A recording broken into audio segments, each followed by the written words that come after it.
He grabbed her arm and threw her behind him before she even knew what was happening. 1 second, Sophia Bennett was walking out of a hotel. The next, a man in an old gray jacket was standing between her and 3 men, closing in fast, arms loose at his sides, jaw-set, voice completely steady. "Stay back." 2 words. No shaking. No panic. Just stone-cold certainty. The professional bodyguards frozen. The crowd silent. 100 people in expensive suits, and not one of them moved. But he did. The mechanic nobody wanted at that party. The man they laughed at 3 hours earlier. And what happened next? Nobody in that room ever forgot it. Drop a comment right now, tell me what city you're watching from. I want to see how far this story travels. And if you're new here, hit subscribe. You don't want to miss where this goes. The night started the way most nights like that do, with someone making a man feel small. Daniel Carter had barely stepped through the glass doors of the Harrington Grand when he heard it. Not loud. Not aggressive. Just the particular kind of quiet mockery that wealthy people have perfected over generations. The half-turned shoulder. The voice pitched just loud enough to reach him, but not quite loud enough to accuse anyone of anything. Is that a jacket, or did he borrow a tablecloth? Laughter. Light, easy laughter. The kind people make when they don't think the subject of the joke can hear them, or when they simply don't care if he does. Daniel heard it. He kept walking. He'd learned a long time ago that reacting to people like that was exactly what they wanted, and he had no interest in giving them anything they wanted tonight. He was here because Sophia Bennett had personally asked him to come, and Daniel Carter, whatever else he might be, was not a man who ignored a direct request from someone who had shown him basic human decency. He tugged the lapel of his jacket, a dark charcoal blazer he'd owned for 11 years, bought for his wife's company Christmas party, the winter before everything changed, and he walked deeper into the room. The Harrington Grand was exactly what it sounded like. Crystal chandeliers hung low enough that the light fractured across every polished surface. Women in floor-length gowns moved through the crowd like slow-moving rivers. Men in tailored suits shook hands and laughed at things that weren't funny. A string quartet played something in the corner that Daniel didn't recognize, but that made the whole room feel like a museum exhibit about what money was supposed to look like. He grabbed a water from a passing tray. Not a drink. Just water, and found a position near the east wall where he could see most of the room without drawing attention to himself. Old habit. The kind that never really goes away. He counted exits without thinking about it. Main entrance the way he'd come in. Service corridor to the left. Emergency exit near the back behind the quartet. Fire stairs through the door marked "Staff Only" just past the coat check. He noted the security team, 2 men near the front, 1 near the back. Bar 1 stationed outside what looked like a private dining room. All of them looking at phones or scanning the room with the lazy, half-present attention of men who believed tonight was going to be routine. Daniel hoped they were right. He also noticed something none of them seemed to. The man near the far pillar, the one in the well-cut charcoal suit who kept checking his watch, was not checking his watch because he was bored.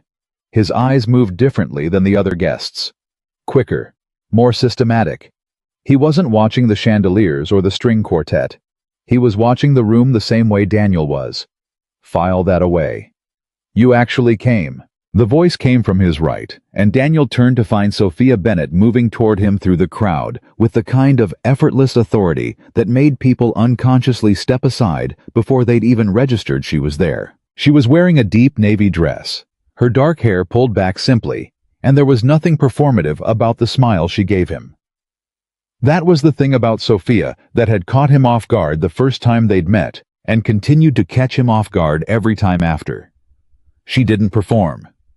Most people in her position, every person he'd encountered in her position, performed constantly. Every expression calibrated, every word measured for impact. Sophia just talked to him like a person. You asked me to, Daniel said. I did. She stopped beside him, following his gaze out across the room with the instinct of someone who'd learned to read rooms herself. Most people I invite to these things show up 45 minutes late so they can make an entrance. I've never made an entrance in my life. She laughed genuinely, not the polished social version, and he found himself almost smiling back. How's Emma? she asked. The question surprised him. Not because it was unusual to ask about someone's child, but because she'd remembered. 3 weeks had passed since he'd mentioned his daughter in passing during one of their conversations at the garage. He hadn't expected it to stick. She's good. She's with my neighbor tonight, Mrs. Kowalski. He paused. Emma calls her the cookie general because she negotiates terms before every batch. Sophia laughed again. Smart kid. Terrifyingly smart. She gets it from somewhere. Daniel looked at her. It wasn't a loaded statement. Sophia wasn't someone who said loaded things, but it sat with him differently than it would have coming from someone else. He let it go and took a sip of water. Why did you actually ask me here? He said. And I mean the real reason, not the polite version. Sophia was quiet for a moment. She had the quality of someone who didn't fill silence with noise, and he respected that more than almost anything. Because the last 3 months have been the worst of my professional life, she finally said low enough that the words didn't carry. Because someone I trusted is working against me, and I can't prove it yet. Because I've got a security team that's extremely good at looking professional, and I'm starting to wonder if that's all they're good at. She glanced at him sideways. And because when my people were trying to figure out why 3 delivery trucks were breaking down on the same route, you figured it out in 40 minutes and fixed it in an afternoon. The routing software was miscalculating load weight, Daniel said. The transmissions were overcompensating. It wasn't complicated. Everyone else said it was the vehicles. Everyone else wasn't looking at the whole system. She was quiet again, watching him with an expression he couldn't quite read. You do that with everything, don't you? She said. It wasn't really a question. You look at the whole system. Daniel didn't answer that, because the truth was yes, and explaining why he looked at everything the way he did would have required explaining a part of his life he'd spent a long time learning to leave behind. The first time Daniel had met Sophia Bennett 3 months earlier, he had not been impressed. He'd been surprised, which was different. Her company, Bennett Global Solutions, one of the faster-growing tech firms in the country at that point, about $400 million in revenue, and Climbing ran a fleet of commercial delivery vehicles as part of a partnership deal. When 3 of those vehicles started failing on the same route, her operations manager had called the garage Daniel's Garage. Carver & Sons Automotive, despite the fact that there hadn't been a Carver or a Son associated with the place in 12 years. He'd bought it from old Pete Carver when Pete's knees finally gave out, and he'd kept the name because changing the sign cost money he didn't have, and because the name had a reputation on that side of the neighborhood that he saw no reason to throw away. He'd sent himself to look at the vehicles because he was between jobs and because the account was worth keeping. He hadn't expected the CEO to show up. Most CEOs in Daniel's limited experience of CEOs, which he'd accumulated in a previous life, sent people. That was what you did when you had people. You sent them. You didn't drive yourself to a truck garage in work clothes and start asking questions. Sophia Bennett had driven herself. She'd arrived in a car that was nice but not ostentatious. A dark blue SUV, clean but not detailed, and she'd gotten out in slacks and a blouse and flat shoes and walked into the garage like she'd been walking into garages her whole life. No assistant. No entourage. No one following her with a tablet. Just her. She'd walked straight to Daniel, not to the front desk, not to the receptionist, and she'd said, "You're the mechanic Carter." "Yes, ma'am." What did you find? No pleasantries. No performance. He'd liked that immediately, even though he hadn't planned to like anything about her. He'd walked her through it. The routing software. The load miscalculation. The cascade effect on the transmissions. She'd listened without interrupting. Asked 3 questions. All of them sharp. All of them about things that actually mattered. And then she'd said, "How long to fix it?" "Couple days for the physical work. The software issue is on your end. I'll have our tech team fix the software today. You fix the vehicles." She'd extended her hand. "Thank you, Mr. Carter." "Daniel." A pause. "Thank you, Daniel." He'd shaken her hand, and that had been that. Except it hadn't been because she'd come back 2 weeks later. Not because anything was broken. Just to ask how the vehicles were running, and to, he'd realized slowly with genuine puzzlement, talk to him. Not pump him for information. Not use him as a contact. Just talk. I hadn't known what to do with that for a while. The man by the east pillar, Daniel said quietly. Sophia didn't look. Smart. Which one? Charcoal suit. He's been watching the room for 20 minutes. He's not a guest. Now she looked casually the way someone glances across a room at the music. He could be security. He's not your security. I've been watching your security. He's not with them. She was quiet for 3 seconds. You've been here for 8 minutes. 7. Another pause. You knew where all of your security was 7 minutes after walking in. Exits 2, Daniel said evenly. You've got 4. The service corridor on the left is the cleanest one if you need to move fast. The fire stairs past the coat check are your second option. I'd avoid the main entrance, too many people, too much funnel. The silence that followed was a different kind. Not surprised exactly.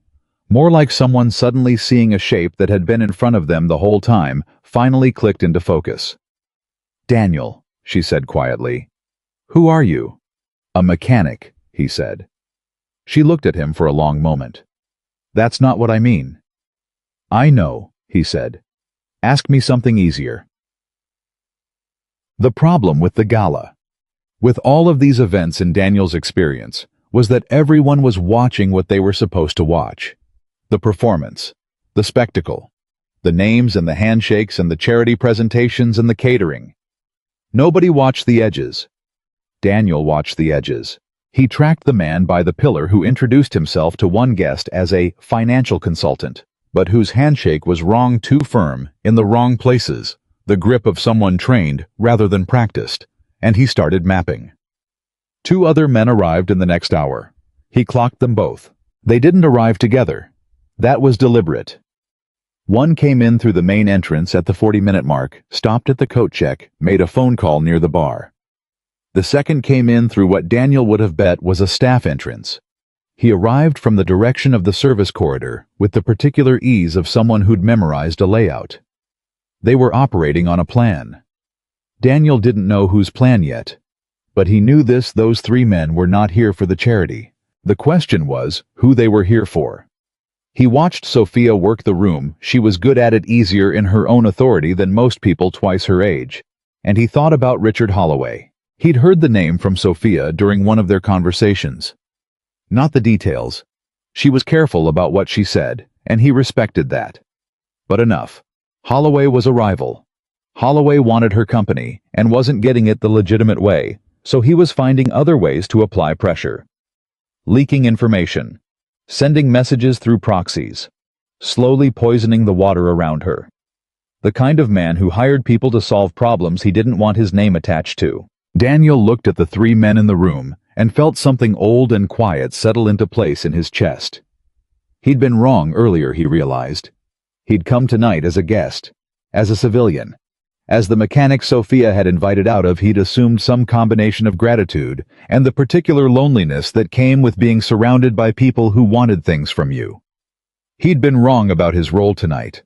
He just didn't know it yet. Mr. Carter. He turned.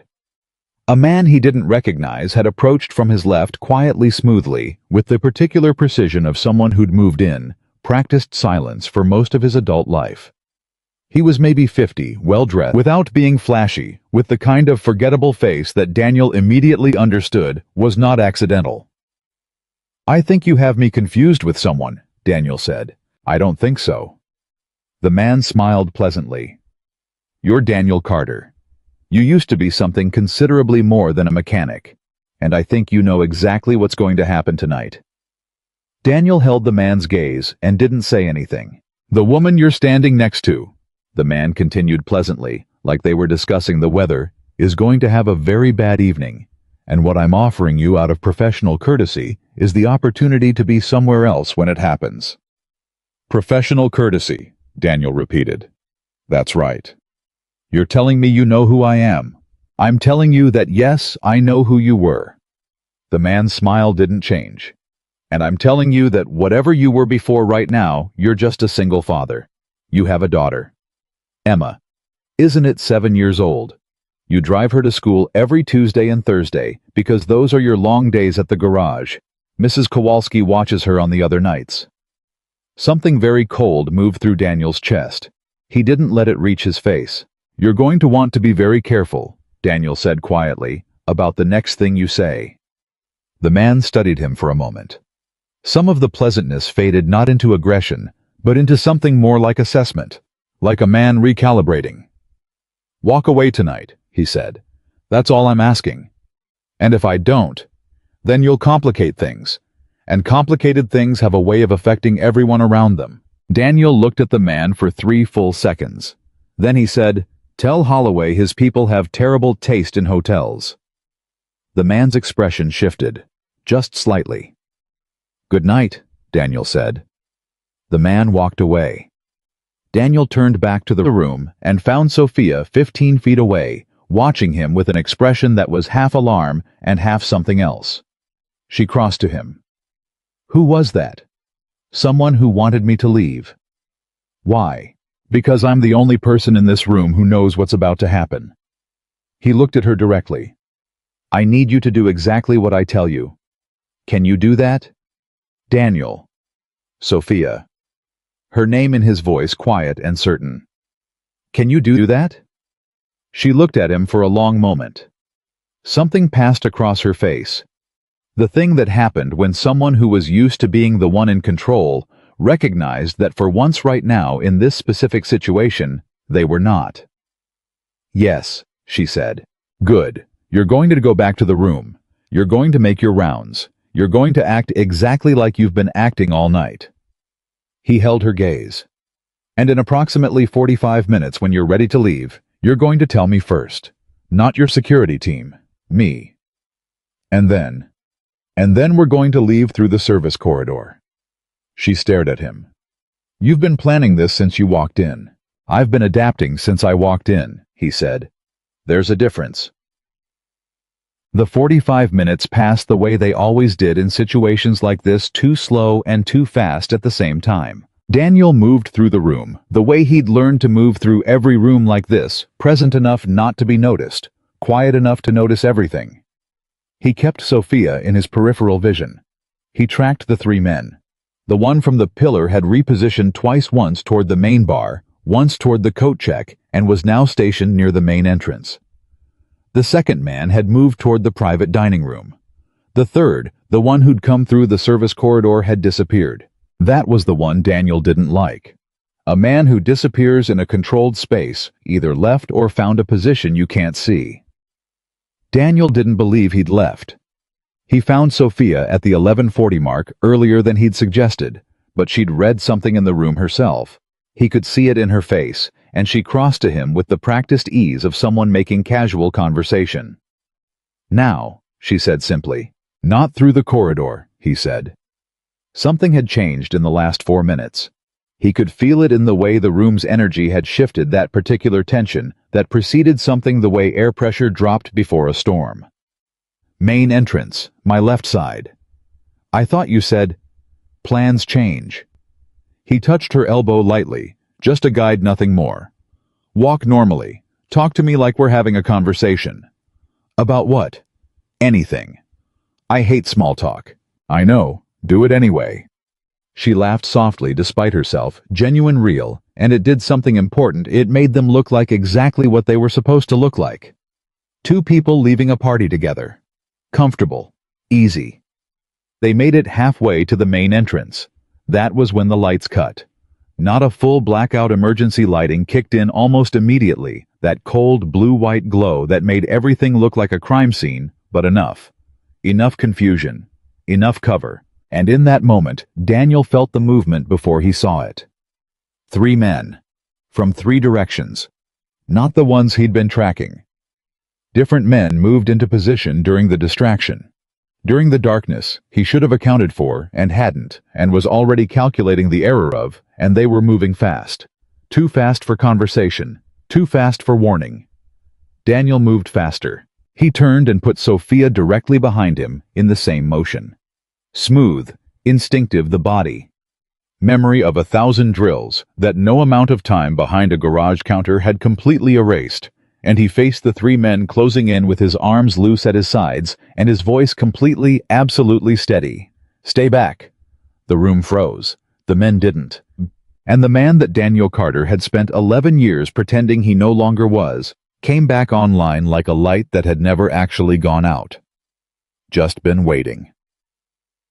What happened next lasted less than 90 seconds. Sophia would try to reconstruct it later in the cold light of the following morning, and she would find that her memory had broken it into fragments. The way trauma always breaks things not in sequence, but in images, impressions. The sensory details that burned themselves in, while the logical mind was still catching up. She remembered the sound not loud, nothing like movies, quieter and more purposeful than she'd expected. She remembered Daniel's voice, not raised, not panicked, simply instructive. Left step back, stay low. She remembered the quality of his movement. The way it was different from what she'd expected. Not wild, not aggressive in the way she associated with violence. Controlled, deliberate, efficient. The movements of someone who wasn't trying to hurt anyone, she realized, but trying to stop them. There was a profound and specific difference, and she felt it even in the seconds she was processing what was happening. She remembered two of the men going down, not violently, not the way she would have feared, but purposefully, the minimum force required to end the immediate threat. She remembered the third man stopping. She remembered Daniel standing between her and all three of them, breathing evenly, his jacket slightly torn at the collar, looking at the remaining man with an expression that was not a threat so much as a fact. "This is over," that expression said. "You know it's over. Walk away." The man walked away. Sophia's security team arrived approximately 40 seconds later, which was 20 seconds after it was all done. And the room, which had been full of people who had spent the earlier part of the evening laughing at a man in an old blazer who had whispered about what he was doing there and whether he belonged, who had dismissed him with the comfortable certainty of people who measure worth in square footage and annual income. The room was completely, absolutely silent. Someone had gotten to the lights by then, and the chandeliers were blazing again, all that expensive light pouring down over the crowd that stood frozen in place. And Daniel turned to Sophia and looked at her with the same steady expression he'd had since the beginning of the night. "Are you hurt?" he said. She realized she was gripping his arm. She released it. "No." Her voice was steadier than she'd expected. "I'm not hurt." "Good." "Daniel." "Yeah." "Who?" She stopped, started again. "What was that? Who are you?" He looked at her for a long moment.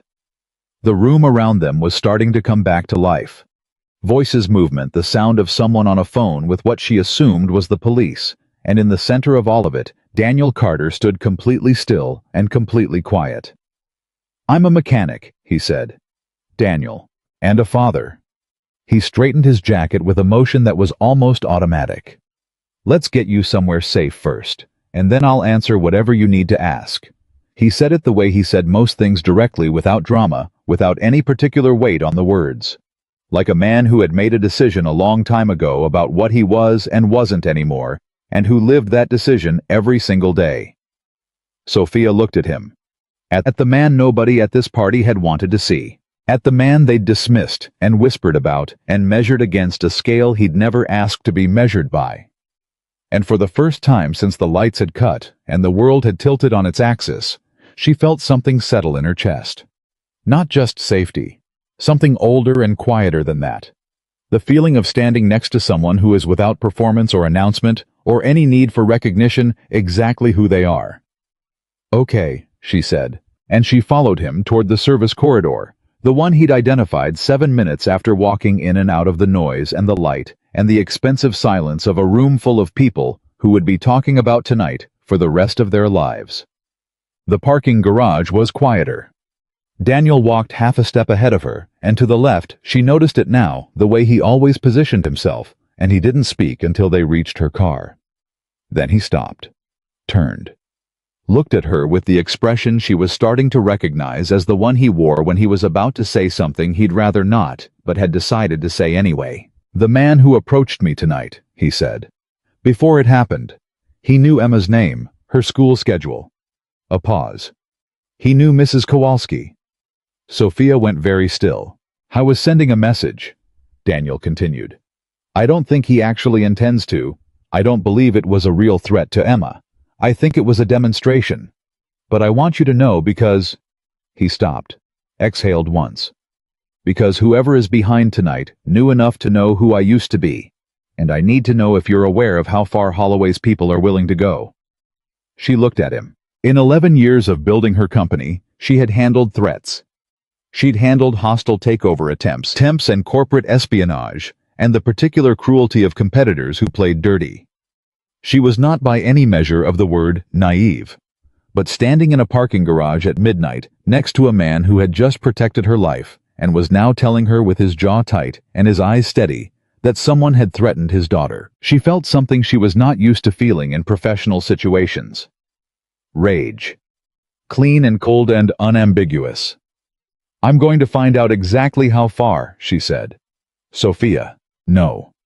Her voice was quiet, but there was iron in it. You just stood between me and 3 men I didn't see coming.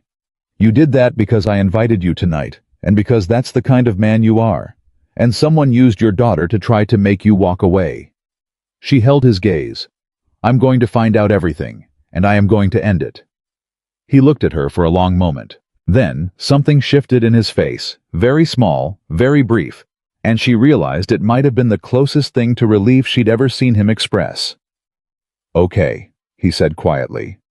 Okay, she said. They stood there for a moment in the quiet of the concrete garage, the distant sounds of the hotel above them, and somewhere between the weight of the night and the particular honesty of 2 people who had just moved through something together.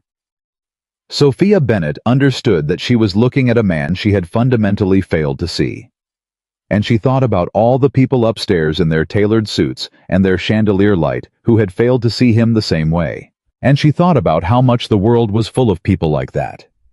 Men and women who moved quietly through rooms they weren't supposed to be in, who carried things nobody saw, who showed up when it mattered without asking for credit, without asking for anything.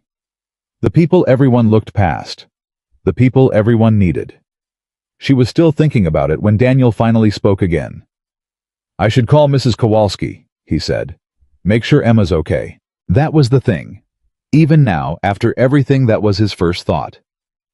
Not the 3 men on the ground upstairs, not the threat, not himself, his daughter. Go, Sophia said.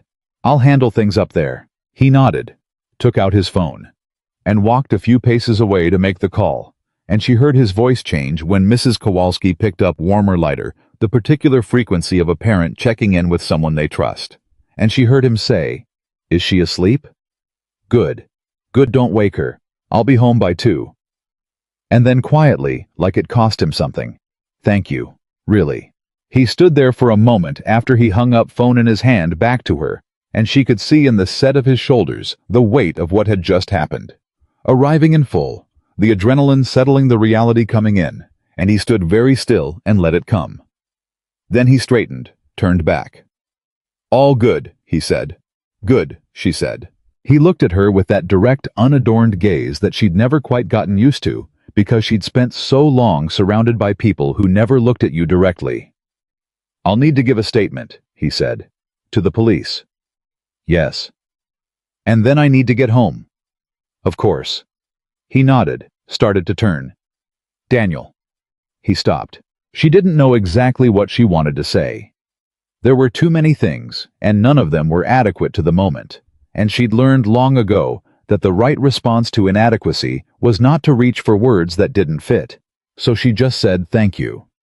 He looked at her for a moment. I was just doing what was right, he said, and he walked back toward the hotel. Sophia stood in the parking garage alone, and looked at the space where he'd been, and she thought about those words. I was just doing what was right. No performance, no expectation, no invoice for the heroism. Just a man quietly doing what was right. She'd built a company from nothing. She'd sat across the table from some of the most powerful people in her industry. She'd made decisions that affected thousands of people, and she'd made most of them correctly, and some of them wrong, and she'd learned from both. And standing alone in a parking garage at midnight, she thought that she had never, not once in all of it, heard a more honest sentence in her life. Upstairs in the chandeliered silence of the Harrington Grand, people were talking. About the mechanic. About the single father in the old blazer. About the man who had stood in the middle of the room and said, "Stay back," and meant it in a way that none of them had words for. The people who had laughed at him earlier were very quiet now. The people who had whispered weren't whispering anymore. And in the corner, near the coat check, one of Sophia's board members, a man named Gerald Whitfield, who had made his fortune in insurance, and who had earlier in the evening asked a colleague, "Why is she wasting an invitation on a mechanic?" sat in a chair with his expensive drink in his hand and stared at the place on the floor where it had happened and said nothing at all. Because there were no words for it. Not the right ones. The right words for a moment like that took time. They required the particular kind of honesty that came from admitting you had looked at a man and seen only the surface of him, his jacket, his job, his bank account, and missed everything that actually mattered. The right words required the willingness to be wrong. And Gerald Whitfield, Daniel Carter, Sophia Bennett, and every person in that room would spend the rest of that night and several nights after figuring out exactly what kind of people they were. The kind who could say those words, or the kind who couldn't. At 11 minutes past midnight, Daniel Carter pulled into the quiet street in front of his house. He sat in the truck for a moment. The neighborhood was still, porch lights on, someone's TV flickering blue behind a curtain 3 houses down.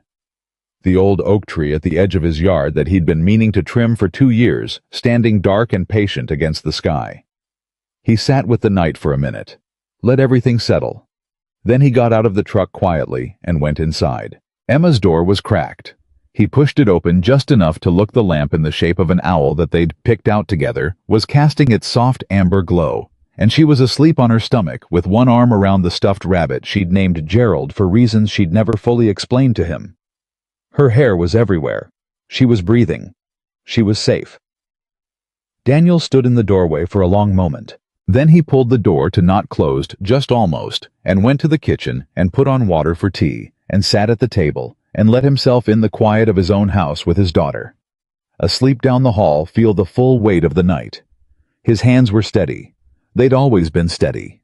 Even back when it was his whole job to make sure they were. He thought about the man in the parking garage who'd known Emma's name, who'd known her schedule, who'd said complicated things have a way of affecting everyone around them.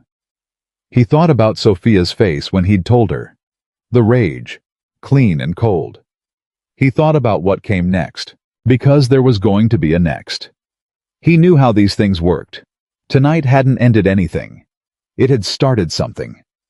The men upstairs were Holloway's people, he was almost certain of it, and Holloway was not the kind of man who accepted failure quietly.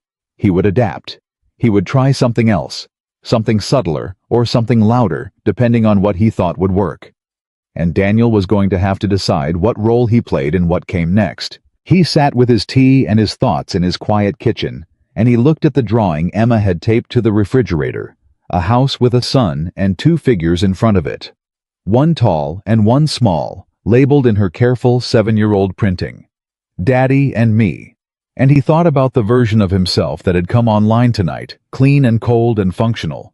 And he thought about the version of himself that had put that drawing on the refrigerator. He had spent a long time making sure those 2 versions of himself lived separately. He was not sure, sitting at the kitchen table at 12:30 in the morning, whether that was still possible. But he knew one thing with absolute certainty. Whatever came next, whatever role he played in it, whatever Holloway threw at Sophia, and whatever Sophia needed from him, Emma came first. She had always come first. She would always come first. He finished his tea, rinsed the cup, went to check her door one more time. Still open, still breathing, still Gerald the rabbit. He stood there in the hallway for just a moment longer than necessary. Then he went to bed. The city was still, and somewhere across town in a building full of expensive quiet, Richard Holloway was learning that his plan had failed, and he was deciding what to do next.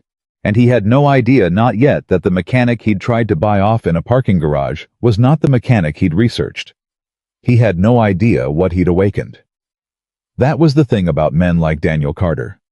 The world sees what you let it see. And Daniel had spent 11 years letting the world see a man in an old blazer who fixed engines and packed lunches and helped his daughter with homework and asked for nothing from anyone. He'd been very good at it. He had chosen that life deliberately, with the full understanding of what he was stepping away from, and he had lived it without regret. But some things once learned cannot be forgotten. Some doors once opened cannot be fully closed again. And the three men who had come through the Harrington Grand that night had opened a door that Richard Holloway was going to wish very much had stayed shut. 3 days after the Harrington Grand, Daniel's phone rang at 6:47 in the morning.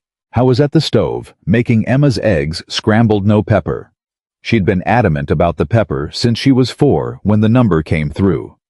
Not Sophia's direct line. A different number. A number he didn't recognize, which meant someone had gone through channels he hadn't given out. That told him something. He turned the burner down and answered, "Mr. Carter." The voice was professional. Female. Measured in the way of someone reading from a carefully prepared script. "My name is Patricia Lane. I'm the Chief Legal Counsel for Bennett Global Solutions. Ms. Bennett would like to meet with you today. We'd like to formally debrief the events of Wednesday evening and discuss potential next steps." "What time?" Daniel said. A beat. She'd expected something else. A question, a hesitation, maybe a request for more information. He gave her none of those things. 10 o'clock, she said. "Our offices on Meridian Avenue." "I'll be there at 10, he said. "Tell Sophia I said good morning." He hung up before Patricia Lane could recalibrate, put the phone face down on the counter, and went back to the eggs. Emma padded in 2 minutes later, in her socks, the ones with the frogs on them, the ones she wore specifically on days she described as requiring good luck energy, which told him she had a test, and she climbed into her chair and looked at his face with the particular attention of a child who had learned to read her parent the way other children read weather. "You're doing the thing," she said. "What thing?" "The thinking about something you're not going to tell me thing. Your forehead does a line." He put her plate in front of her. "Eat your eggs." "Daddy." "Emma." She picked up her fork and pointed it at him. "I'm going to be 8 in 4 months. I'm basically a grown-up." "Basically," he agreed. He sat across from her with his coffee and watched her eat and felt the specific and uncomplicated piece of the morning of this. Of her, of the frogs on her socks, and the way she held her fork wrong, and the sound of the school bus 3 blocks over, that told him they had 12 minutes, and he held on to it. Because he knew sitting there in the morning light that the world outside this kitchen was about to get considerably more complicated, and he was going to need to remember why it mattered that he kept it from reaching this table. "Good luck energy was a good call," he said, nodding at her socks. She grinned. "I know." He dropped her off at the curb at 7:52. She waved without turning around the way she always did, one hand up already moving toward her friends, and he sat in the truck until she disappeared through the school doors. Then he drove to meet Sophia Bennett. And he drove the long way because old habits didn't die, and because 3 days after a coordinated attack was exactly when the follow-up surveillance would be established. He made 4 unnecessary turns in 12 minutes. Nobody followed him. He wasn't entirely surprised, but he was a little relieved. The Bennett Global offices occupied 4 floors of a glass tower on Meridian, not the flashiest building in that part of the city, which Daniel suspected was intentional. Sophia struck him as someone who understood that power dressed quietly tended to last longer than power that announced itself. He was in the lobby at 9:58. Patricia Lane met him personally, which told him the meeting was more significant than the call had suggested. She was a compact woman in her mid-40s, with sharp eyes and the particular bearing of someone who had spent decades being the smartest person in rooms that didn't always want to acknowledge it. She shook his hand. "Mr. Carter, thank you for coming." "Daniel," he said. She studied him for a fraction of a second, not long but long enough, and he watched her recalibrate the same way people always did when they'd been told something about him, and then stood in front of the actual man. "Daniel," she said. "This way." Sophia was already in the conference room when he arrived. So was a man he didn't know, mid-50s, silver at his temples, wearing a suit that didn't have a label. Daniel would have recognized, but that had the particular quality of something extremely expensive, trying to appear casual. He was leaning back in his chair with his arms crossed and the expression of someone who had made a decision about another person before that person walked in and intended to have that decision confirmed. Daniel clocked him in the 2 seconds between entering the room and reaching the table. He was wrong about the situation, about the stakes, possibly about Daniel. People with that expression usually were. Daniel. Sophia stood. She looked better than she had 3 nights ago. Sleep probably, and the particular restoration that came from having made a decision and started acting on it. She extended her hand. "Thank you for coming." "Patricia said 10, he said. "I was told you wanted to debrief." "Sit down, please." She gestured to the chair across from the silver-templed man. "I want to introduce someone first. This is Marcus Webb. He heads our corporate security division." Daniel sat. "You outsource your security." "We contract with Webb Strategic," Sophia said carefully. "Marcus has been with us for 2 years." 3 years, Webb said. His voice had the practiced depth of someone who worked it. "And I have to say, Mr. Carter, I've looked into your background." "Have you?" Daniel said. "There are some significant gaps," Webb continued. "Significant enough that I've had to draw some conclusions about what was in those gaps." "What conclusions did you draw?" Webb leaned forward. "That you're well-trained, that you have experience you've chosen not to disclose, and that what happened Wednesday night, while certainly dramatic, may not be entirely straightforward." The room went quiet. Sophia's jaw was tight.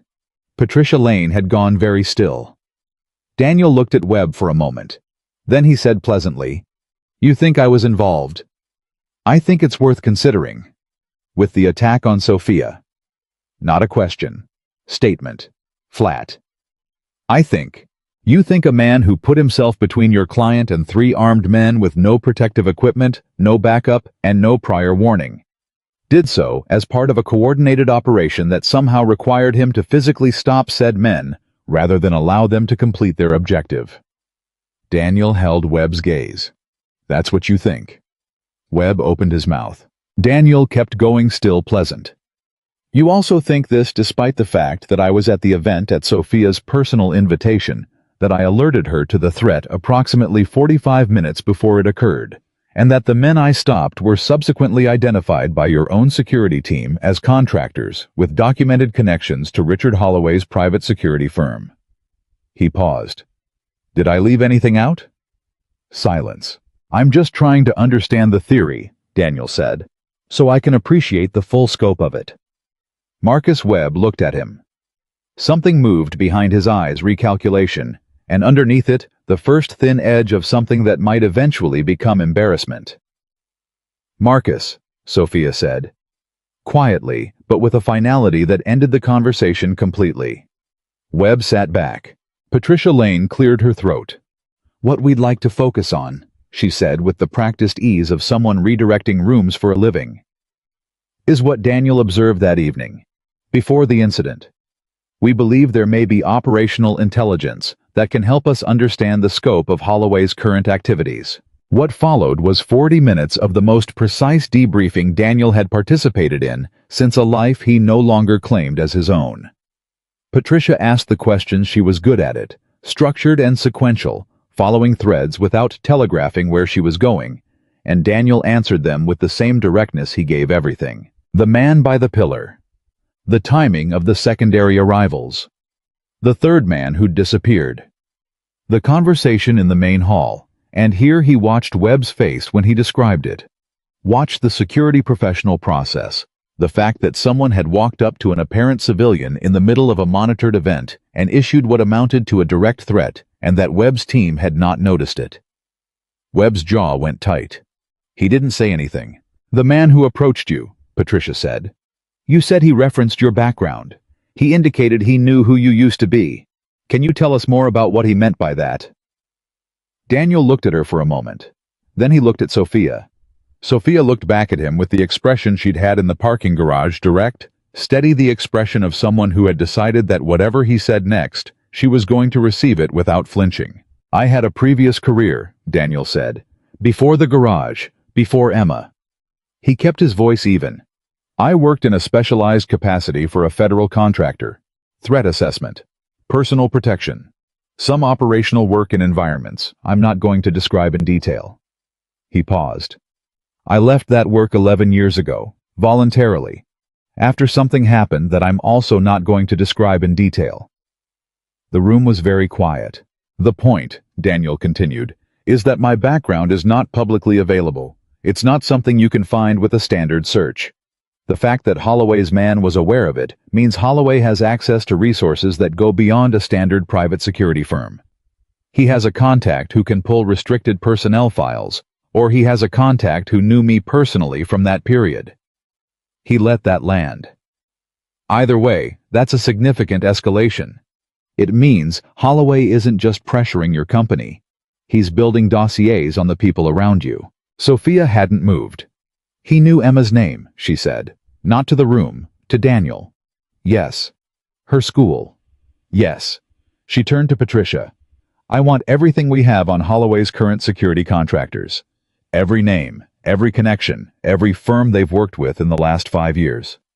Her voice was quiet and absolutely iron. And I want to know who in this company has had access to the vendor files for the last 18 months.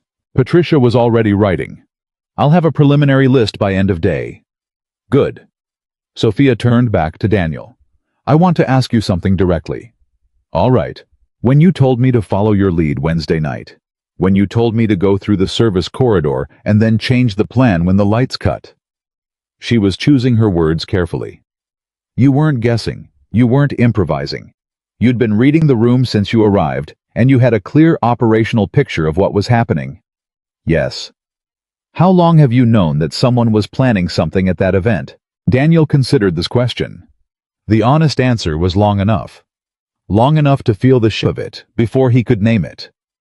Long enough that some part of him had walked into the Harrington Grand already expecting something to go wrong, which was why he'd mapped the exits without thinking about it, why he'd clocked the security team's positions, why he'd been watching for the specific kind of stillness that preceded action. I wasn't certain, he said. I was concerned. There's a difference. But you came anyway. You invited me. Something moved across her face. Not quite an emotion she had a word for yet. If you'd told me you were concerned, you would have increased security, moved the event, changed the variables. He shook his head slightly. Holloway would have adapted. Whatever he was planning would have happened somewhere else on his terms when the circumstances favored him. He held her gaze. Wednesday night it happened on a timeline I could work with in a space I'd had time to learn with people who weren't expecting anyone to be paying the kind of attention I was paying. You used yourself as bait, Webb said. The words came out with something unexpected in them. Not accusation this time, but something closer to reluctant professional recognition. I created a situation where the response was faster than the plan, Daniel said. That's not the same thing. Webb looked at him for a long moment. Then he uncrossed his arms, slowly. The body language of a man standing down from a position he'd been wrong to take in the first place. I apologize, Webb said, for the implication earlier. Daniel looked at him. Forget it. I don't make mistakes like that often. Most people don't think they do, Daniel said without heat. That's usually when they make them. Webb absorbed that. Then he nodded once with the particular dignity of someone accepting a fair point. Sophia was watching the two of them with an expression Daniel couldn't entirely read. Something between assessment and something warmer than that. She turned to Patricia. Can you give us a few minutes? Patricia looked between them. Of course.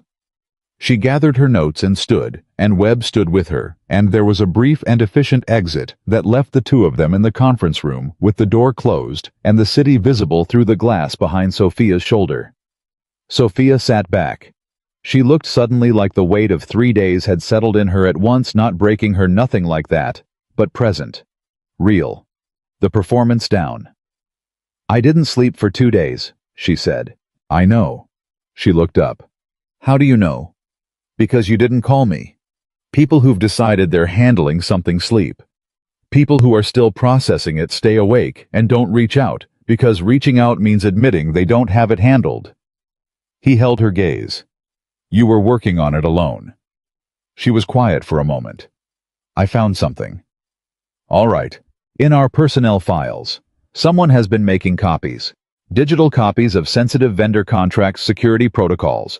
Personnel files including apparently files that should have required executive-level clearance to access. She looked at him directly. It's been happening for 8 months. 8 months. Daniel thought about that. Since before the first threatening message. Yes. She pressed her lips together. Which means whoever it is wasn't just responding to Holloway's pressure campaign. They were embedded before the pressure campaign started. She paused. Which means one of two things. Either Holloway planted someone before he started the overt pressure, Daniel said, or someone inside the company approached Holloway independently, and the pressure campaign is a result of what they gave him, not the cause of it. She stared at him. That's exactly what Patricia said, word for word. It's the logical read. It's not a simple read, she said. Most people wouldn't get there in 30 seconds. He didn't answer that. She leaned forward. Daniel, I need to ask you something, and I need you to be honest with me, even if you think it's not what I want to hear. All right. The man on Wednesday. The one who approached you and told you to walk away. She kept her eyes on his. Do you think Emma is actually in danger? The question sat in the air between them. Daniel had been turning it over for 3 days, 3 nights really, because sleep hadn't come easily, and what sleep came wasn't clean, and he'd arrived at an answer that was honest, even if it wasn't simple. I think Emma was a message, he said. I think the man who delivered it was authorized to demonstrate capability, not to act on it. Holloway is trying to build leverage, not create a situation that would expose him to serious criminal liability. He kept his voice steady. Using a child as a direct target would cross a line that even his kind of money couldn't clean up. But, Sophia said because she could hear it, but Holloway is escalating. And when people escalate, they don't always stay inside the lines they started with. He held her gaze. So no, I don't think Emma is in immediate danger. And yes, I've adjusted some things at home, just in case. What kinds of things? I've spoken to Mrs. Kowalski. Emma's school is aware that only I or a specific short list of people I've provided can pick her up. And I've asked a friend to do some drive-bys of the neighborhood. He paused. A retired friend, with relevant skills. Sophia was quiet for a moment. You have a network.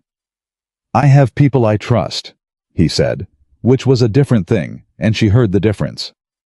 Who knows about your previous career? She asked. A small number of people, none of them talk.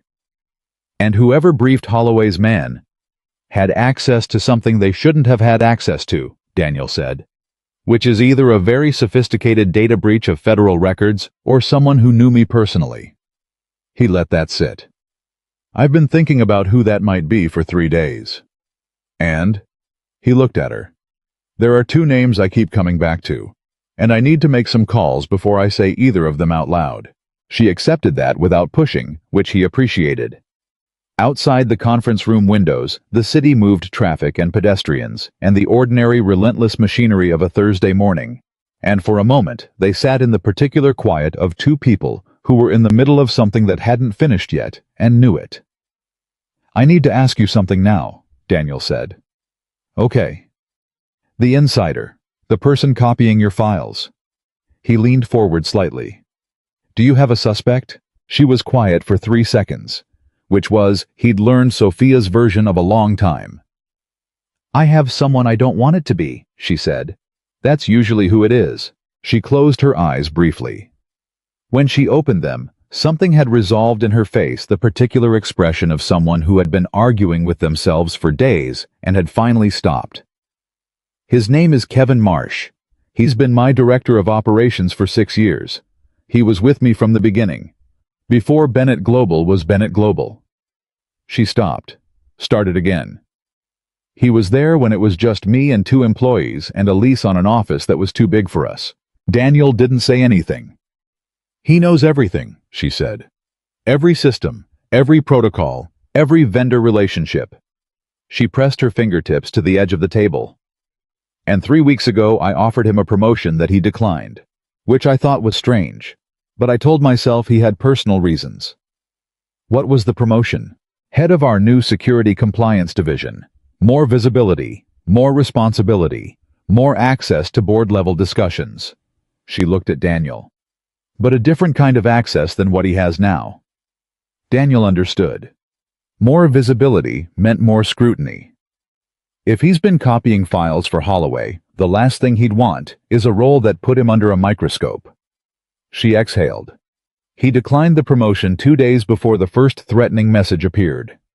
The timing landed. Daniel felt the shape of it click into place. Not proof, not yet, but the particular architectural weight of a story that had enough pieces in the right positions to hold. Have you confronted him? No. She said it quickly, then more carefully. Patricia advised against it until we have something concrete. If we tip him off, he wipes what he's been doing, and we lose the evidence trail. Patricia's right, Daniel said. Don't confront him. Don't change anything around him. Don't let on. I know. She looked at him. Do you understand how hard that is? I eat lunch with this man? He asked about Emma's school play last week. Her voice stayed steady, but the effort was visible. He sat in this conference room with me in September and told me that Bennett Global was his life's work too. I know, Daniel said. Do you? Yes. He said it simply without performance. I've been in a position where I had to maintain normal behavior around someone who was working against everything I was trying to protect. It's one of the hardest things a person can do. He held her gaze. And the reason it's hard isn't the performance. It's that some part of you is still hoping you're wrong. The room was very quiet. Sophia looked at him for a long moment. Something moved through her face, something real and unguarded, the kind of expression that happened when someone said exactly the true thing at exactly the moment it needed to be said.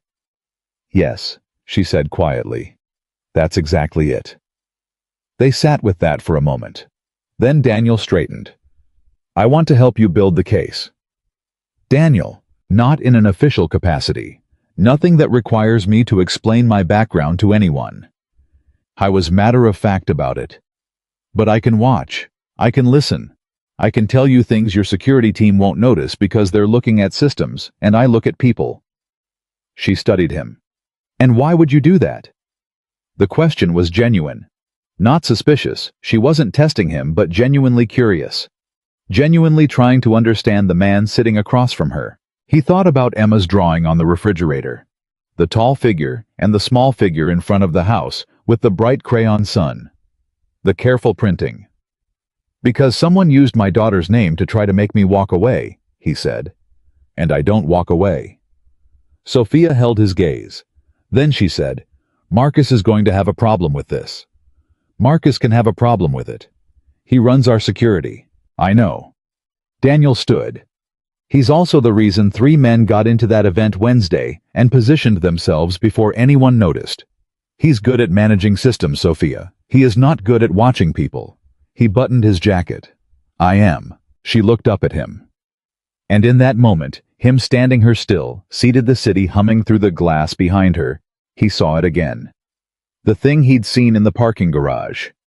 The moment when a person who had spent years being the one with all the answers encountered something outside the frame of their experience and had to decide what to do with it.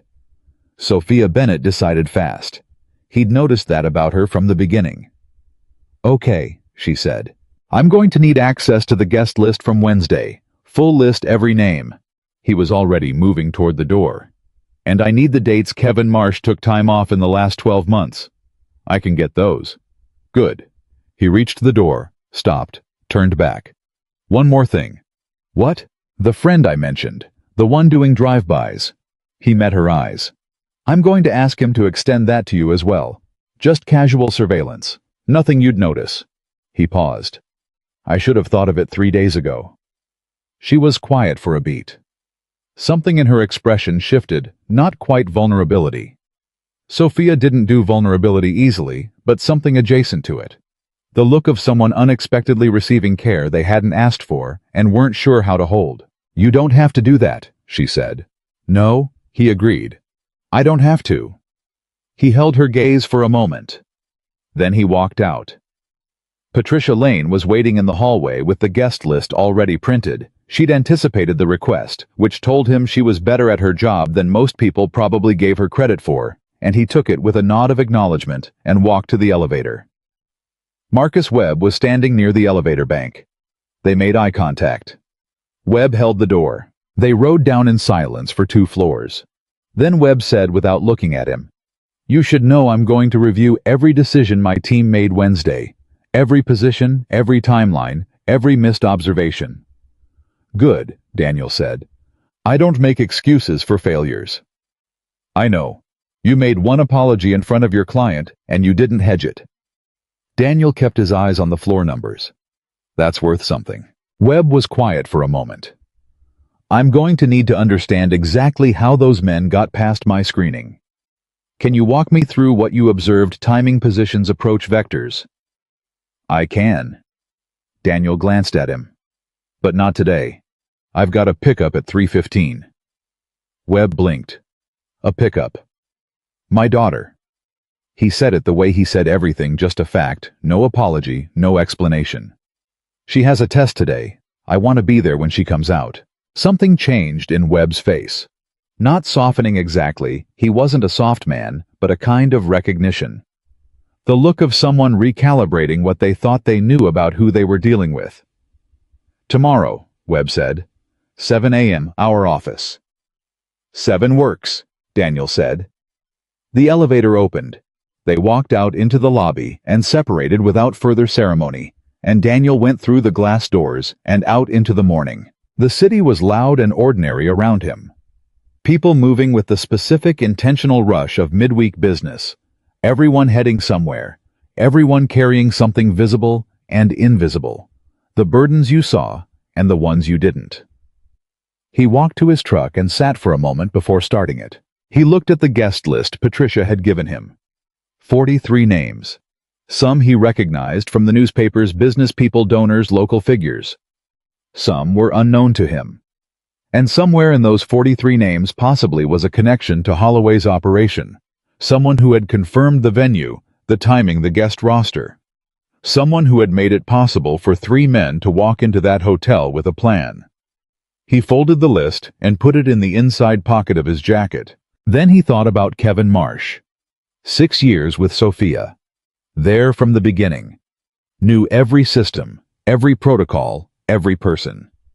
Had sat in that conference room in September and called Bennett Global his life's work, and had spent possibly 8 months feeding its vulnerabilities to the man trying to destroy it. Daniel had seen versions of this story before. In another life, in rooms that didn't exist in any official record, he'd watched people he thought he understood make decisions that broke everything. He thought he knew about them. He'd learned the hard way that betrayal wasn't always dramatic. It didn't always wear a villain's face. Sometimes it wore the face of someone you'd had lunch with 100 times. Sometimes it wore the face of exhaustion or debt, or a quiet desperation that had been building so long it had become invisible. He wasn't going to assume about Marsh. Not yet. He was going to look at the facts, follow the trail, and let the truth be whatever it was. But he was going to find it. He started the truck. He had 6 hours before the 3:15 pickup. 6 hours to start pulling the threads that connected Wednesday night to 8 months of digital copying, to a man named Richard Holloway, who thought he could buy outcomes, and buy silence, and buy his way through a woman who had built something from nothing, and refused to let it be taken. He pulled out of the parking garage and turned south. Behind him on the 4th floor of the glass tower on Meridian. Sophia Bennett sat alone in the conference room for another 10 minutes before Patricia Lane came back in with a fresh legal pad and a question about where to start. And Sophia said, "Kevin Marsh's personnel file, his access logs for the last 9 months, and get me the financial records we're allowed to pull." She looked at Patricia. "I need to know when it started, not just what he took, when he decided to, because that was the question underneath the question.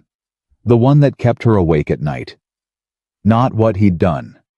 But when a man she'd trusted had looked at what they'd built together and decided it wasn't enough, or decided something else was worth more, or decided, and this was the version she could barely stand to consider, that she had somehow failed him in a way she hadn't noticed, in a way that had turned loyalty into something unrecognizable over months and months of small erosions that she'd missed entirely. She was good at strategy, good at systems, good at reading markets and reading rooms. She had apparently not been good enough at reading the man who'd been 6 feet away from her for 6 years. That thought sat in her chest like a stone. Patricia was watching her with the quiet attention of someone who had been in this job long enough to know when to wait. "Let's start," Sophia said. And they did, across town. Daniel Carter drove toward a retired man named Joe Halstead, who owed him nothing and would do this anyway, because that was the kind of friendship that happened between people who had stood in the same dark places and come through them, and that kind of friendship didn't keep score. He had calls to make, a list to cross-reference. 12 months of Kevin Marsh's calendar to request through channels that didn't require him to explain why he was asking. He had a name that kept surfacing from 11 years ago. Someone who had known him, who had known his file, who had subsequently moved into the kind of private consulting work that asked no questions and answered none, and he needed to know if that name connected to Holloway. He had Emma's pickup at 3:15. He had dinner to make. He had a conversation to have with his daughter about why Mrs. Kowalski would be walking her home from school for the next few weeks, and he needed to find a version of that conversation that was honest without being frightening true, without being too much. He had all of that, and underneath all of it, quiet steady. The thing that had been there since Wednesday night and hadn't moved. He had the cold certainty that whoever had put Emma's name in that man's mouth was going to wish with the full force of everything they had that they had chosen someone else to pressure. He didn't think about it dramatically. He didn't make a speech about it even in his own head. It was just a fact. The same way the exits were a fact. The same way the timing was a fact. Richard Holloway had made a mistake. And Daniel Carter was going to find every thread of it, and he was going to pull them one by one until the whole thing came undone. Not because he wanted to be a hero, because his daughter's name was in a stranger's mouth. And that was simply not something he was going to let stand. He drove and the city moved around him, and the morning kept going. The way mornings did, indifferent, ordinary, full of people who had no idea what was running underneath the surface of things. That was fine. Daniel had always done his best work in the space between what people noticed and what was actually there. He turned north on 5th, checked his mirrors once, and made a call. Joe Halstead picked up on the second ring. "You're going to ask me to do something," Joe said instead of hello. "I am," Daniel said. "Is it serious?" "It's real," Daniel said, which was how they'd always described the difference between something that required attention and something that required everything. "But it's manageable." A pause. He could hear Joe thinking the particular quality of silence that meant someone was already calculating logistics. "Tell me what you need." Daniel told him. And the thing that had been set in motion on Wednesday night in a hotel ballroom while a string quartet played something no one was listening to moved forward. Another step. Joe Halstead called back at 11:43 that same morning. Daniel was in his garage, the real one, his garage. Carver and Sons, with his hands inside the engine bay of a commercial refrigeration truck that had developed a coolant leak. Nobody had bothered to diagnose properly before bringing it to him. He had grease on his forearms and his phone on the workbench, and he picked it up on the first ring. "Talk to me," Daniel said. "You've got a problem," Joe said. Not hello, not preamble. Joe Halstead had spent 22 years in a line of work that had burned every social nicety out of him, and Daniel had always appreciated that about him. "I did 2 passes on your street this morning. Standard stuff, nothing aggressive. But on the second pass, I picked up a tail." Daniel's hand went still inside the engine bay. "On you or on the house?" "On the house. Parked sedan 2 blocks north, 2 occupants. They didn't follow me, which means they weren't watching me, they were watching the address." A pause. "Daniel, these aren't amateurs. The vehicle is registered to a shell company I've never heard of, which means somebody spent money to make it invisible.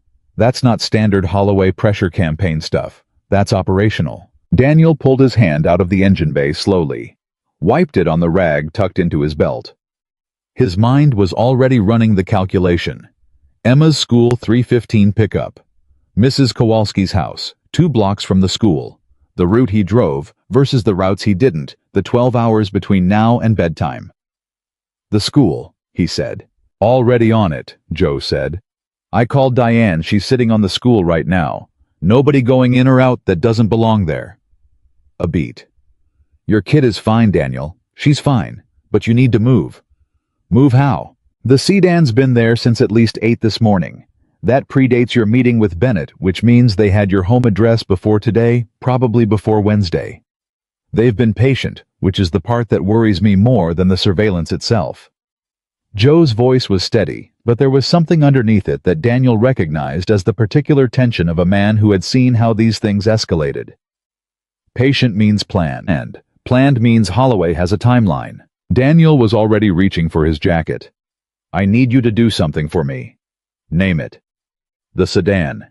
I need plates faces if you can get them without burning your position, and I need to know if they're running a static post or rotating. If they're rotating, that tells us team size and operational scope. Give me 2 hours. You've got one, Daniel said. I want to know what I'm looking at before I make my next move. He hung up and stood in the garage for exactly 4 seconds, the amount of time it took to get from reaction to decision, and then he dialed Sophia. She picked up before the second ring. Daniel. Don't say anything that matters on this phone, he said. I need you to listen. The situation at your end has a mirror on mine. My home is being watched. That means Holloway's timeline has moved up, and whatever he's planning, it's not weeks away. Silence. Then carefully, how can I help? The Kevin Marsh question. Patricia said end of day for the preliminary list. I need it in the next hour. He was moving through the garage now, locking the bay, pulling the drop cloth over the refrigeration truck. And I need you to behave exactly as you normally would for the rest of the day. Nothing changes on your end.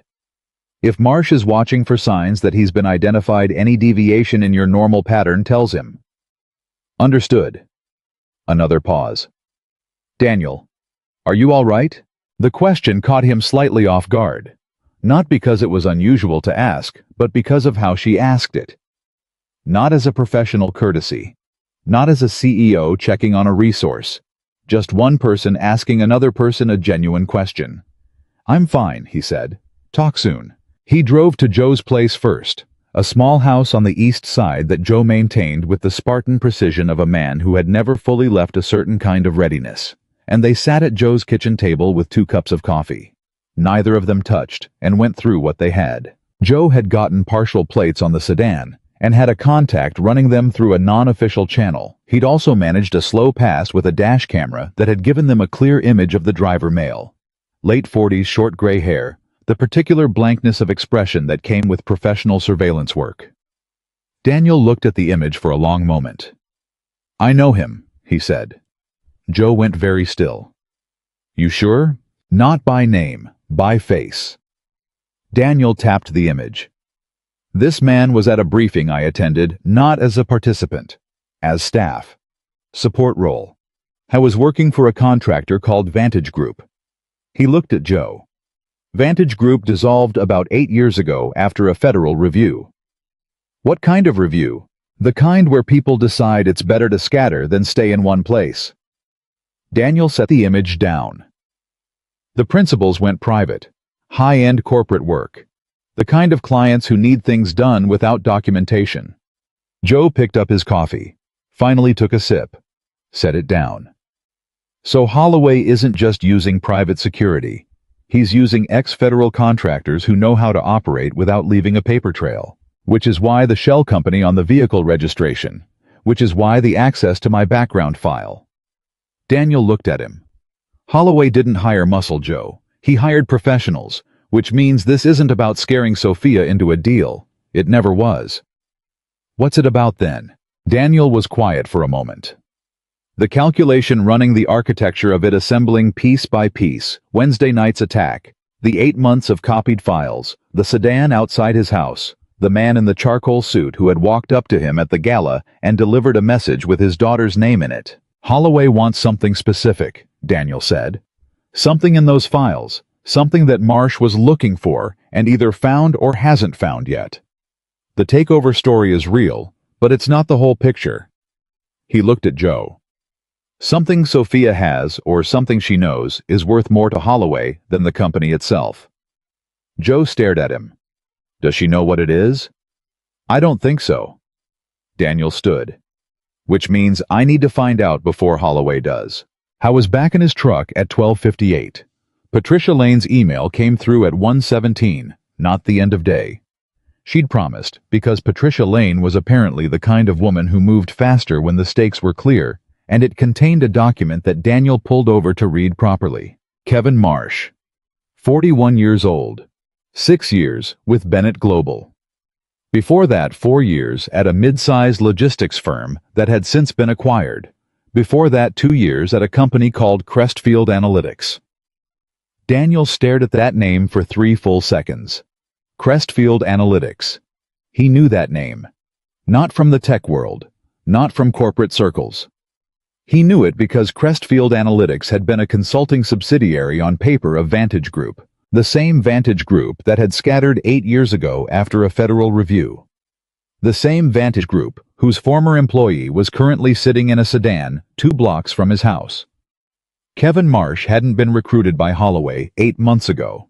Kevin Marsh had been placed inside Bennett Global 6 years ago, before Sophia's company was worth what it was worth now. Before the growth. Before the technology partnerships. Before whatever it was that Holloway now wanted badly enough to deploy trained professionals and surveil a mechanic's house at 7 in the morning. Daniel sat in his parked truck and felt the specific chill of a story that was considerably larger and considerably older than anyone had realized. He called Patricia Lane. She answered in one ring. You saw the Crestfield connection. Just now, he said. How long have you known? I found it 40 minutes ago. Her voice was controlled but tight at the edges. I haven't told Sophia yet. I wanted... A pause. I wanted to understand what I was looking at before I put it in front of her. Smart, Daniel said. Do you understand what you're looking at? I understand that Kevin Marsh was connected to a company that had federal-level intelligence ties. I understand that this predates his employment at Bennett Global by a significant margin. And I understand. Another pause, this one longer, that if Marsh was placed deliberately, then someone made a very long-term investment in whatever Sophia has. What does Sophia have? Daniel said. That's the question. What is it that's worth 6 years of patience and a coordinated operation and federal-grade contractors sitting outside a mechanic's house? Silence on the line. I might know, Patricia said. The words came out differently than everything else she'd said. Quieter, more careful. The voice of someone deciding in real time how much to say. Tell me, Daniel said. Not on the phone, she said. Come back to the office. He looked at the time. 1:29. Emma's pickup was at 3:15. He had an hour 46. I'll be there in 20 minutes, he said. He made it in 14. Patricia met him at the elevator, not the lobby, this time directly at the elevator on the 4th floor, which meant she'd been watching the camera feed. She handed him a tablet without preamble as they walked to a smaller conference room than the morning's one without windows to the hallway. She closed the door, sat across from him. 3 years ago, she said. Sophia's R&D team developed something they called internally the Meridian Protocol. It's a data security architecture, a way of structuring information systems that makes them functionally impenetrable to the kind of AI-assisted breach attempts that have been compromising corporate and government networks for the last 5 years. She folded her hands on the table. Sophia has never taken it to market. She's been refining it. But 6 months ago, she filed a preliminary patent. Daniel looked at her. And if that patent goes through, it positions Bennett Global as the essential provider of the most advanced data security architecture currently in existence. Patricia's voice was steady, but her eyes were doing the work, her voice wasn't. Federal contracts, Defense Department, financial sector. The technology is worth conservatively at full commercialization somewhere between $3 and $5 billion. $3 to $5 billion. Daniel set the tablet down. Holloway doesn't want her company, he said.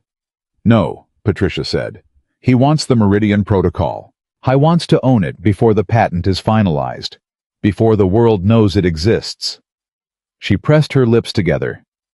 If he acquires Bennett Global before the patent is secured, or if he finds a way to demonstrate that the technology was developed using data or resources. He can claim a stake in, he can contest the patent, potentially invalidate it. At minimum, he can tie it up in litigation for years, which effectively kills its market value and allows him to position his own competing product, which he's already developing, Daniel said. We think so. Based on what Marsh would have given him access to over the past 8 months, yes. Daniel sat back. The whole architecture of it was clear now. 6 years of patience. Kevin Marsh placed inside Bennett Global, long before the Meridian Protocol existed, because Holloway, or whoever he was working with at the Vantage level, because Daniel was no longer certain. Holloway was the top of this, had believed in Sophia's potential long before the world did. They'd invested in access, and now the asset was ripe, and they were moving to collect. Does Sophia know what the protocol is worth? Daniel asked. She knows, Patricia said. She's known for about 6 months, since the preliminary patent filing. A pause. She also knows that someone has been attempting to breach the system where the protocol's technical documentation is stored. That's actually what triggered the internal audit that found Marsh's file copying. The breach attempts and the document access patterns started overlapping. She's been tracking this for months, Daniel said. Yes. He looked at her. And she didn't tell me. Patricia met his gaze evenly. She wasn't sure yet how much to trust you. He absorbed that, turned it over, held it without resentment, because resentment would have been the wrong response. She'd been right to be careful, and the fact that she'd brought him in at all was the operative data point. Where is the protocol documentation stored? He asked. Encrypted server, air-gapped. Only Sophia and 2 of her engineers have access. Patricia paused. And until this morning, she believed Kevin Marsh didn't know where the server was located. Until this morning. His access logs show he was in the server room 3 weeks ago, ostensibly for a routine systems check. But the timestamp on his keycard entry doesn't match the IT maintenance schedule. She looked at Daniel directly. He knows where the server is, he just hasn't moved on it yet. Because he's waiting for the signal, Daniel said. He's waiting for Holloway to tell him when. Yes. And after Wednesday night's failure, Holloway is going to recalibrate and push that timeline up. That's our assessment. Daniel was quiet for 10 seconds. Full 10 seconds, which was a long time to be quiet when time was the thing in shortest supply. I need to talk to Sophia, he said. Now, not later.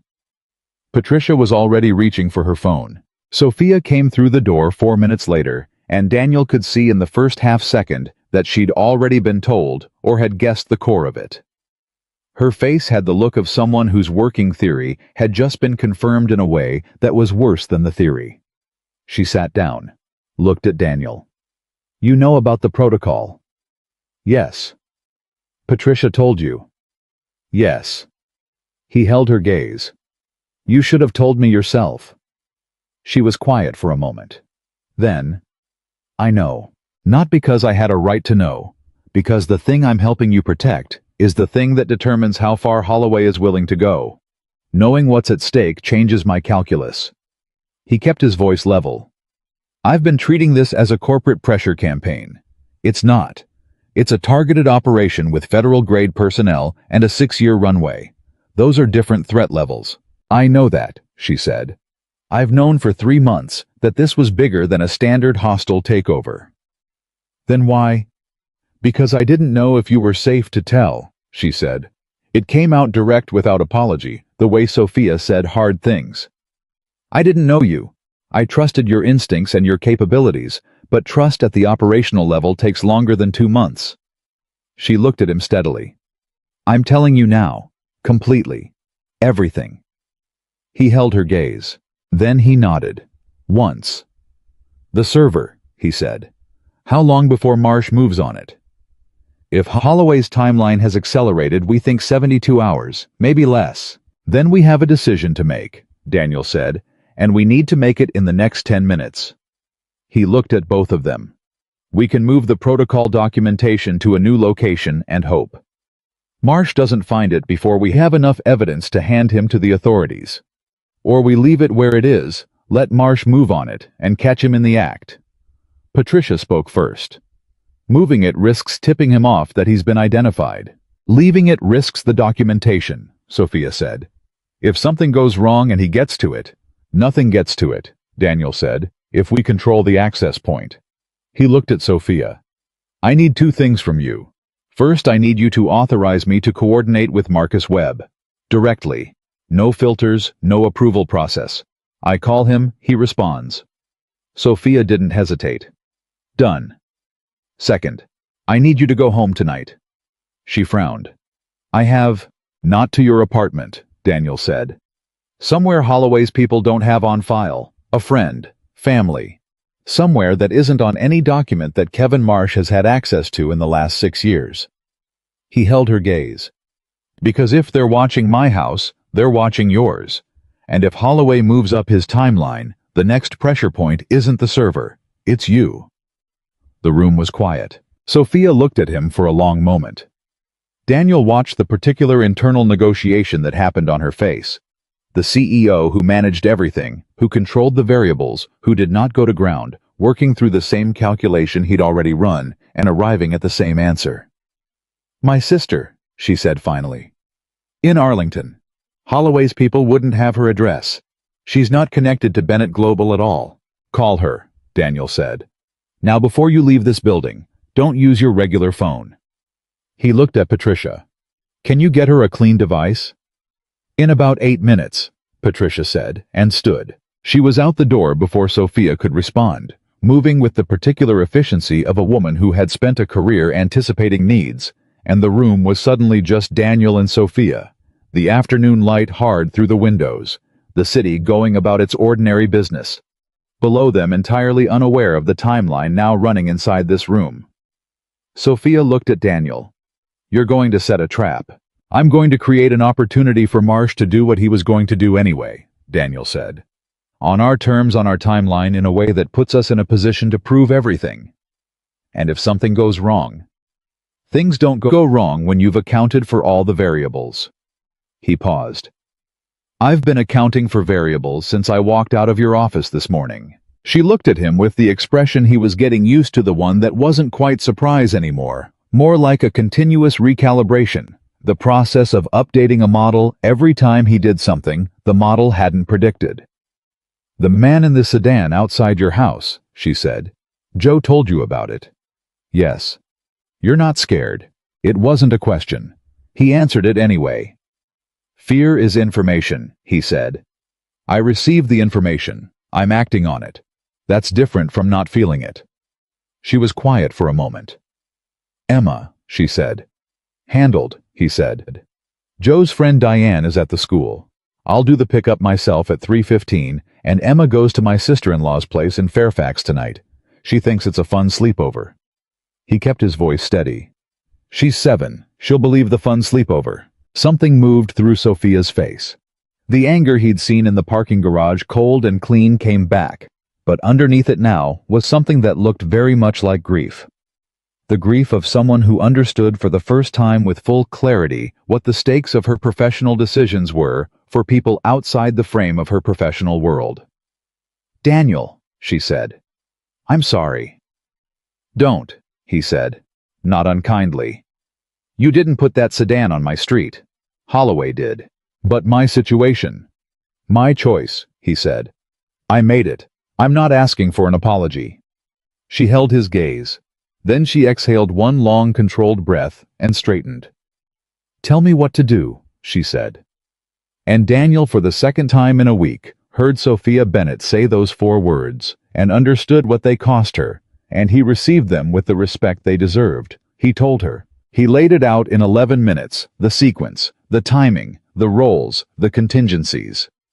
He called Marcus while she listened, and Webb, to his credit, asked 2 questions, confirmed 3 details, and said, I'll have it ready by 6, without a single objection. The professional who'd sat across the table from Daniel that morning, with suspicion in his eyes, was gone. What was left was a man who recognized competence and responded to it. Patricia came back at 2:40 with a clean phone and a look on her face that Daniel couldn't immediately read. She handed the phone to Sophia, and then she looked at Daniel. There's something else, she said. He waited. I ran the Crestfield Analytics connection further back, Patricia said. Past Marsh, past Vantage Group, past the federal-level contractors, principals before it folded into Vantage.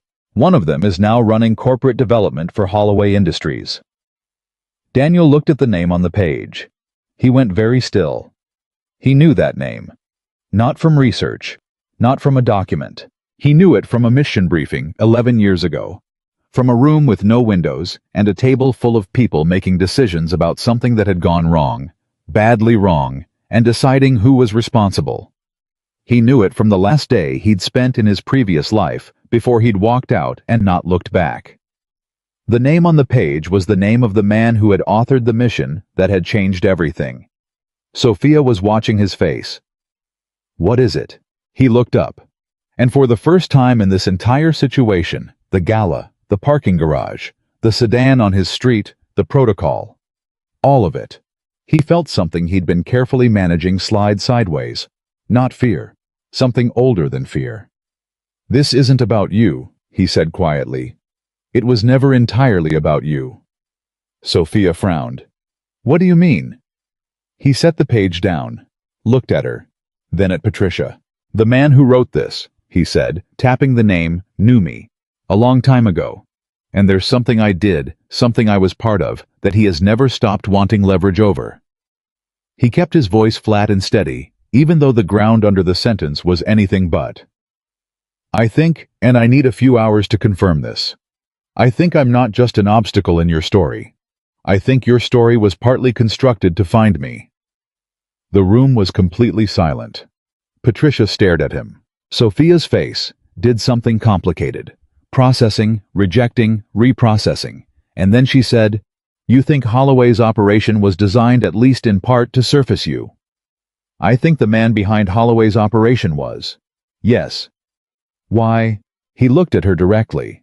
Because the thing that ended my previous career, the thing that made me walk away and become a mechanic and raise my daughter in a neighborhood, nobody pays attention to it. Didn't end cleanly. Someone was supposed to answer for it, and didn't.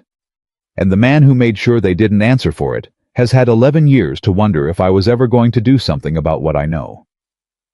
Sophia looked at him for a long moment. Then she said very quietly, And are you? He picked up the page, folded it, put it in his jacket pocket. I am now, he said. He looked at the time. 2:51, 24 minutes to the school pickup. He stood. Sophia, go to your sister's tonight. Don't tell anyone else where you are, not your assistant, not your board, no one. Call me from the clean phone when you're there. He looked at Patricia. Get everything you have on Crestfield's principles to Marcus Webb in the next 2 hours. He needs to understand the full scope of what he's dealing with. And you, Sophia said. I'm going to pick up my daughter, Daniel said. And on the way, I'm going to call the one person who can tell me whether what I suspect is true. Who is that? Patricia asked. He looked at her. Someone who was in the same room with me 11 years ago, he said. Someone who also walked away, and who has been waiting a lot longer than I have for exactly this kind of moment. He walked to the door. He stopped with his hand on the frame. Keep Marsh's routine normal, he said without turning. Whatever happens in the next 24 hours, we need him comfortable and in place. The moment he thinks something's changed is the moment the server becomes the least of our problems. Understood, Patricia said. He went. He was in his truck at 3:02. Moving south toward Emma's school, the city traffic thick around him, ordinary and indifferent, the afternoon going on the way afternoons did. He made the call at 3:07. The phone rang 4 times. He'd expected voicemail, was already composing the message in his head. Then a voice he hadn't heard in 11 years said, I wondered when you were going to call. Daniel felt something settle in his chest. Old and heavy, and almost in its way, a relief. You know? I've known something was moving for about 3 weeks, the voice said. I didn't know it connected to you until yesterday. Does it connect to the mission? A pause that lasted exactly long enough to confirm what he already knew. Yes, the voice said. All of it connects to the mission. I need everything you have, Daniel said. I know you do, the voice said. There's something else you need to know first. What? Another pause, longer. The kind that preceded the kind of information that changed the shape of everything. The mission didn't fail, Daniel, the voice said. It was ended, deliberately, by the man whose name is on that page, because the mission was going to expose something that someone very powerful needed to stay buried. A breath. And the reason they've been looking for you, the real reason, isn't because of what you know. Daniel's hands tightened on the wheel. Then what? It's because of what you kept, the voice said. The documentation you took when you walked away. You told me you destroyed it. I didn't, Daniel said. I know you didn't, the voice said. And now the tone was different, not accusatory, not afraid. Something that sounded impossibly like gratitude. Because I've spent 11 years hoping you hadn't. Daniel turned into the school pickup lane. Through the windshield, he could see the doors starting to open, the first kids streaming out into the afternoon and through them. After a moment, Emma Pink backpack frog socks visible above her shoes, scanning the line of cars with the focused intensity of a child who took the business of finding her person very seriously. She spotted the truck. Her whole face changed. That face. That specific change. He kept it in his chest, like a stone that held him down, held him here, held him in the life he'd chosen, and would choose again. I need 2 days, he told the voice. You have less than that, the voice said. But I'll do what I can. Thank you, Daniel said. Daniel. The voice stopped him before he could hang up. The documentation. Where is it? He watched Emma push through the other kids moving toward him with the complete and total certainty of a child who knew exactly where she was going and exactly who would be waiting. Somewhere safe, he said. It's been somewhere safe for 11 years. He hung up as she reached the truck and pulled the door open and climbed in with the particular chaos of a 7-year-old at the end of a school day backpack. First, then herself, the door swinging wide and then pulled shut with more force than necessary. Daddy, she said before she was even fully in the seat. I got 100 on the test. He looked at her. She had a smear of what appeared to be blue marker on her left cheek, and her hair was coming out of its braid, and she was grinning at him with the full, unreserved joy of someone for whom 100 on a test was among the finest things life had yet produced. Yeah, he said. Yeah. She buckled her seatbelt with practiced efficiency. The frog socks worked. I knew they would, he said. He pulled out of the pickup lane. He kept his face the way he always kept his face around her present, warm. The specific quality of attention that told her she was the thing he was most focused on in the world, which was true, regardless of what else was running in his head. Because she was. She always was. Hey, she said after 2 blocks, with the abruptness of a child who had been thinking about something the whole walk to the car. How come Mrs. Kowalski is picking me up tomorrow instead of you? He'd prepared for this. I've got an early job, he said. A truck that needs to be looked at before the owner has to have it on the road. She considered this. Is it a big truck? Pretty big, he said. Okay, she said with the equanimity of a child who trusted that the explanation made sense because the person giving it had never given her a reason not to trust them. That trust. The specific weight of it. He drove, and Emma talked about the test and the marker incident. Apparently art had preceded math, and the transition had been inadequately supervised, and the afternoon moved around them, ordinary and ongoing, and Daniel Carter drove his daughter through the city and carried in his jacket pocket the name of a man who had spent 11 years trying to find what Daniel had taken when he walked away. Tonight Emma would go to his sister-in-law's in Fairfax, and she would think it was a fun sleepover, and she would sleep in a safe house that nobody connected to Holloway or Vantage or 11-year-old missions had any knowledge of. And tomorrow, Daniel was going to finish this. Not loudly, not dramatically, the way he did everything. Quietly, completely, without leaving a thread anyone could pull later. He had documentation that could expose a man who had thought himself untouchable for 11 years. He had a woman who had built something worth protecting and was willing to fight for it with everything she had. He had a lawyer who moved faster than promised, and a security chief who had corrected course under pressure, and an old friend who had waited 11 years for exactly this moment. and he had a 7-year-old in the passenger seat, explaining with great conviction and considerable detail why frogs were objectively better than all other animals for sock purposes. He listened to every word, because in 24 hours, none of this would look the same. And right now, for these 20 minutes in the truck with Emma and the late afternoon and the frog socks and the 100 on the test right now was exactly what he was protecting. And it was worth everything. He dropped Emma at his sister-in-law Carol's house in Fairfax at 6:41. Carol met them at the door with the easy warmth of a woman who had learned not to ask too many questions about Daniel's life, not because she didn't care, but because she understood that some of what he carried didn't have words that worked in a doorway conversation. She'd known him since before Emma was born. She'd been at the funeral. She knew the shape of him in a way that didn't require explanation. She looked at his face for exactly 2 seconds, and then she looked at Emma and said, "I made cookies, the ones with the sprinkles." Emma was already past her and into the house. Daniel stood on the step. Carol looked at him. "How bad?" she said quietly. "Manageable," he said. She studied him. "That's not a number." "It's the best I've got right now." He held her gaze. "Don't open the door for anyone you didn't invite. If anyone calls asking about Emma, you don't know where she is." Carol nodded. She'd heard versions of this before, not often but enough. She understood the register. "How long?" 24 hours, he said. "Maybe less." She put her hand briefly on his arm. Just that. No speech, no questions, no weight added to the moment. Just the specific human acknowledgement that she saw him and he was not alone in this, and then she let go. "Go do what you need to do," she said. He went. I was back in the city by 7:58. He met Marcus Webb in the parking structure 2 blocks from Bennett Global's offices. Webb's choice of location, which told Daniel the security chief was thinking operationally, now not procedurally, and they stood between Webb's car and the concrete wall and went through the plan in 12 minutes. Webb had done the work.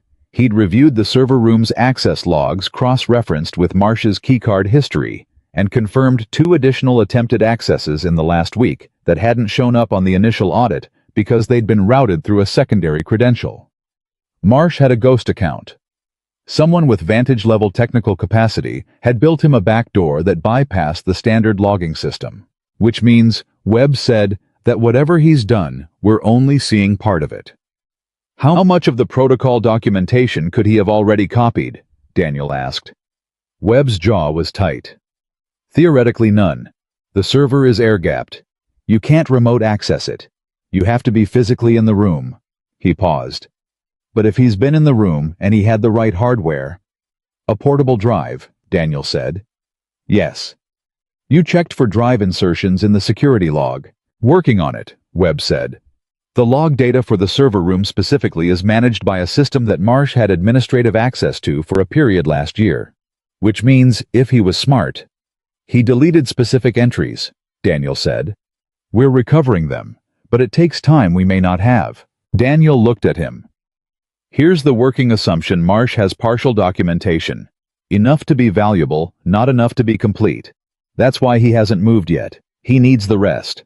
He kept his voice level. "Tonight we give him the opportunity to get it." Webb stared at him. "You want to let him into the server room. I want him to believe he's gotten into the server room undetected," Daniel said, "while we document everything, and I want federal authorities with the standing to act on what we give them positioned to move the moment he's done." "Federal authorities," Webb said carefully. "You have a contact." "I have a call scheduled for 8:30, Daniel said. "The contact is legitimate. I'll explain the background when there's time. Right now, I need you to tell me if your team can execute a controlled access event tonight without Marsh knowing he's being watched." Webb didn't answer immediately. He was running the operational picture. Daniel could see it. The man was methodical, which was both his limitation and his strength, and he was working through the logistics with the focused attention of someone who had stopped underestimating the situation. "Yes," Webb said. "If you give me until 10 o'clock to position my people, yes." "You have until 9:45, Daniel said. "Marsh's pattern shows he stays late on Thursdays. He's got a standing excuse project review, and he consistently badges out between 10:15 and 10:40. If he's going to move tonight, it'll be in that window. Webb looked at him. You've been studying his pattern. Since this afternoon, Daniel said. Webb absorbed that. Then he straightened. 9:45, he said. I'll be ready. Daniel's 8:30 call was with a woman named Sandra Reeves, and the history between them was long enough and specific enough that when she picked up the phone and heard his voice, the first thing she said was, "You found him." He found me, Daniel said. Indirectly. It's a long story, and you're going to want to hear all of it, but the version that matters tonight is this. I have 11 years of documented evidence relating to the mission termination. I have a current active operation involving former Vantage personnel that connects directly to the same principles, and I have a witness who can corroborate the chain of events from the other end. Silence on Sandra Reeves's end. The particular silence of someone recalibrating a situation they'd been sitting with for a very long time. The documentation you took, she said. Intact, he said. Verified copies with original timestamp metadata. Another silence. Then, where are you? DC area, he said. I need a team with Federal Arrest Authority positioned near Meridian Avenue by 10 tonight. The person in play is Kevin Marsh, Director of Operations at Bennett Global Solutions. He's a Vantage plant. He's been in place 6 years. Tonight he's going to attempt to complete an extraction of proprietary technology documentation, and when he does, I need it captured on the record in a way that opens the full investigation. Daniel, Sandra said. If I move on this tonight, it opens everything. The mission, the termination, the people who authorized the cover-up. I know, he said. That includes people who are still operating in significant positions. I know, he said again. A long pause. He could hear her breathing, which was the Sandra Reeves equivalent of visible deliberation. The man whose name is on that page, she said finally. Gordon Phelps. Daniel went very still at the name said out loud, which he hadn't heard in 11 years, and which landed in his chest like a key turning in a lock. Yes. He's been running corporate development for Holloway for 4 years, Sandra said. We've had flags on his activities for 18 months. We haven't had enough to move. A breath. If Marsh is documentation of the current operation, and your evidence is documentation of the origin, then you have both ends of the chain, Daniel said. She was quiet for 10 seconds. He counted. I'll have a team positioned by 9:30, she said. You'll coordinate directly with the agent in charge. His name is Torres. He's good. A pause. Daniel. Yeah. When this is over, she said, you and I need to sit down. I know, he said. 11 years is a long time to carry something. It is, he said. He hung up and sat in his truck in the parking structure for 30 seconds. Just 30 seconds. The amount of time it took to let the full scope of what was about to happen arrive properly. Not the operational details, not the logistics, but the actual human weight of it. 11 years. The mission. Walking away. Emma growing up in the shadow of something her father never talked about. And now in a 24-hour window, all of it moving toward a reckoning that he had simultaneously wanted and dreaded for longer than he could properly account for. His phone vibrated. Sophia's clean number. I'm at my sister's, she said. No preamble. Are you all right? I'm good, he said. How are you holding up? I've been better, she said with the particular honesty she deployed when she'd decided performance wasn't worth the energy. Patricia called. She said you've made contact with a federal source. Yes, there'll be a team in position tonight. He heard her exhale. Kevin. She said the name quietly.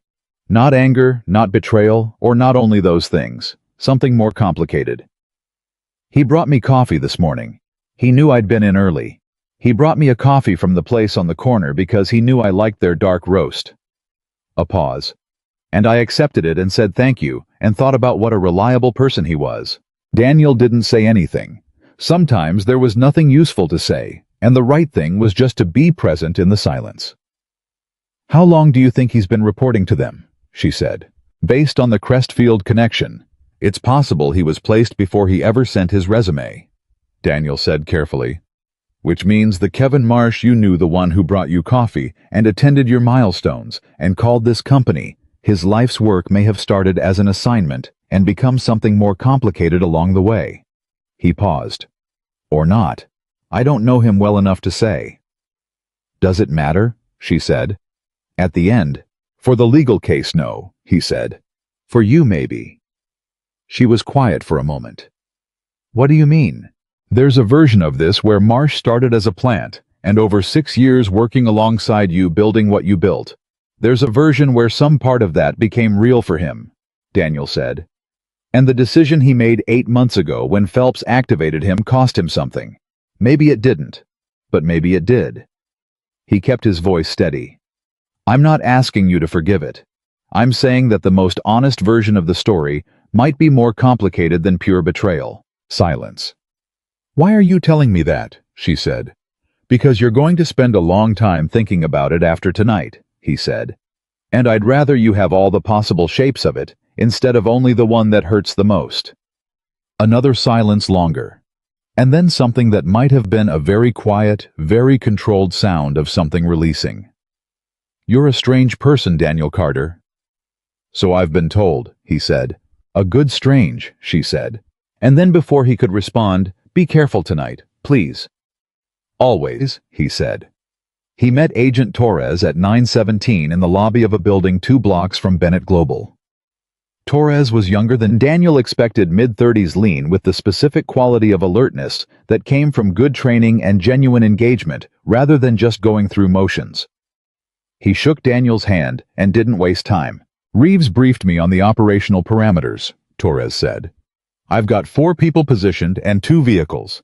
The server room access point is covered from 2 angles. The moment Marsh's keycard logs a server room entry, we have a time-stamped record that I can move on immediately.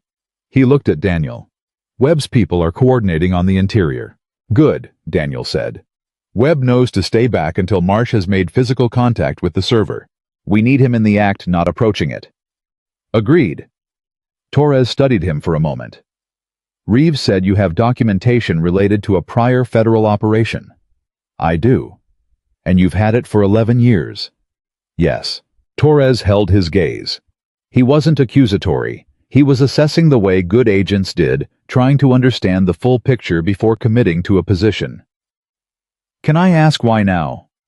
Daniel looked at him. Because they came after my daughter, he said.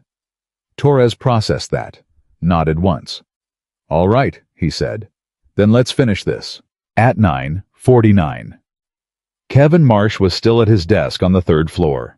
Daniel knew because Webb had eyes on the interior and was feeding updates through a discreet earpiece, a piece of equipment Webb had produced with the efficiency of a man who had always had it available and was relieved to finally be using it properly. He's been on his computer for the last 20 minutes, Webb's voice said in Daniel's ear. No calls, no interaction with other staff. The floor is mostly empty, 3 other employees all in separate areas. Daniel was positioned in a vehicle 1 block south with Torres.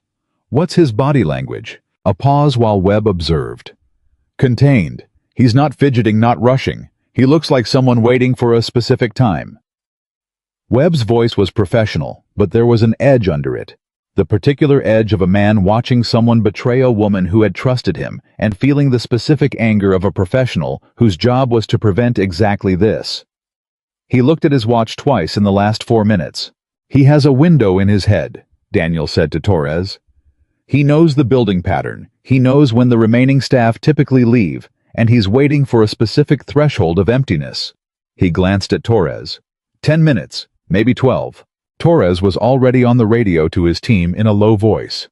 Tightening positions. The specific precision of people who were very good at this, running a sequence they'd rehearsed in one form or another many times. And Daniel had the sudden and unexpected sensation of being a civilian in a professional operation rather than the other way around. It was, he thought, not entirely unpleasant. His phone vibrated. Unknown number. He answered. This is Gordon Phelps, the voice said. The world went very quiet. Daniel held the phone against his ear and kept his face completely neutral and felt 11 years of wait arrive in a single second. Torres was watching him. Daniel held up one finger.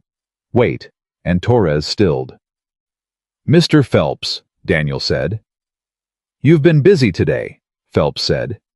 His voice was measured, educated, the voice of a man who had spent a lifetime in rooms where precision of language was currency. "I've been watching with some interest." "Have you?" Daniel said. "I think we both know tonight doesn't have to go the way you're planning it," Phelps said. "You're a practical man. You've built a quiet life. You have a daughter. Whatever you think this documentation of yours accomplishes, I want you to consider what it costs." "You're threatening my daughter again," Daniel said. "Not a question. Flat." "I'm offering you an alternative," Phelps said. "The documentation stays where it is. Tonight's operation stands down. And you go back to your garage, and your daughter, and your life, and none of this needs to touch any of you." Torres was watching Daniel's face with the absolute stillness of a man who understood that something significant was happening, but had the discipline to wait. "Mr. Phelps," Daniel said, "I want you to listen to me very carefully." "I'm listening." "The documentation left my possession 4 hours ago," Daniel said. "It's currently in the hands of a federal officer whose name you'll learn very shortly. There is no version of tonight where what I have goes back into a box." He kept his voice completely even. "And the next time you say anything that touches my daughter, I will make certain that every piece of that documentation, every time-stamped record, every communication log, every piece of evidence from the mission that you terminated to protect yourself becomes the first thing every relevant authority sees. Not in an organized legal package, in a flood, all at once to everyone simultaneously." He paused. "Do you understand me?" Silence. Long silence. The kind that meant calculation.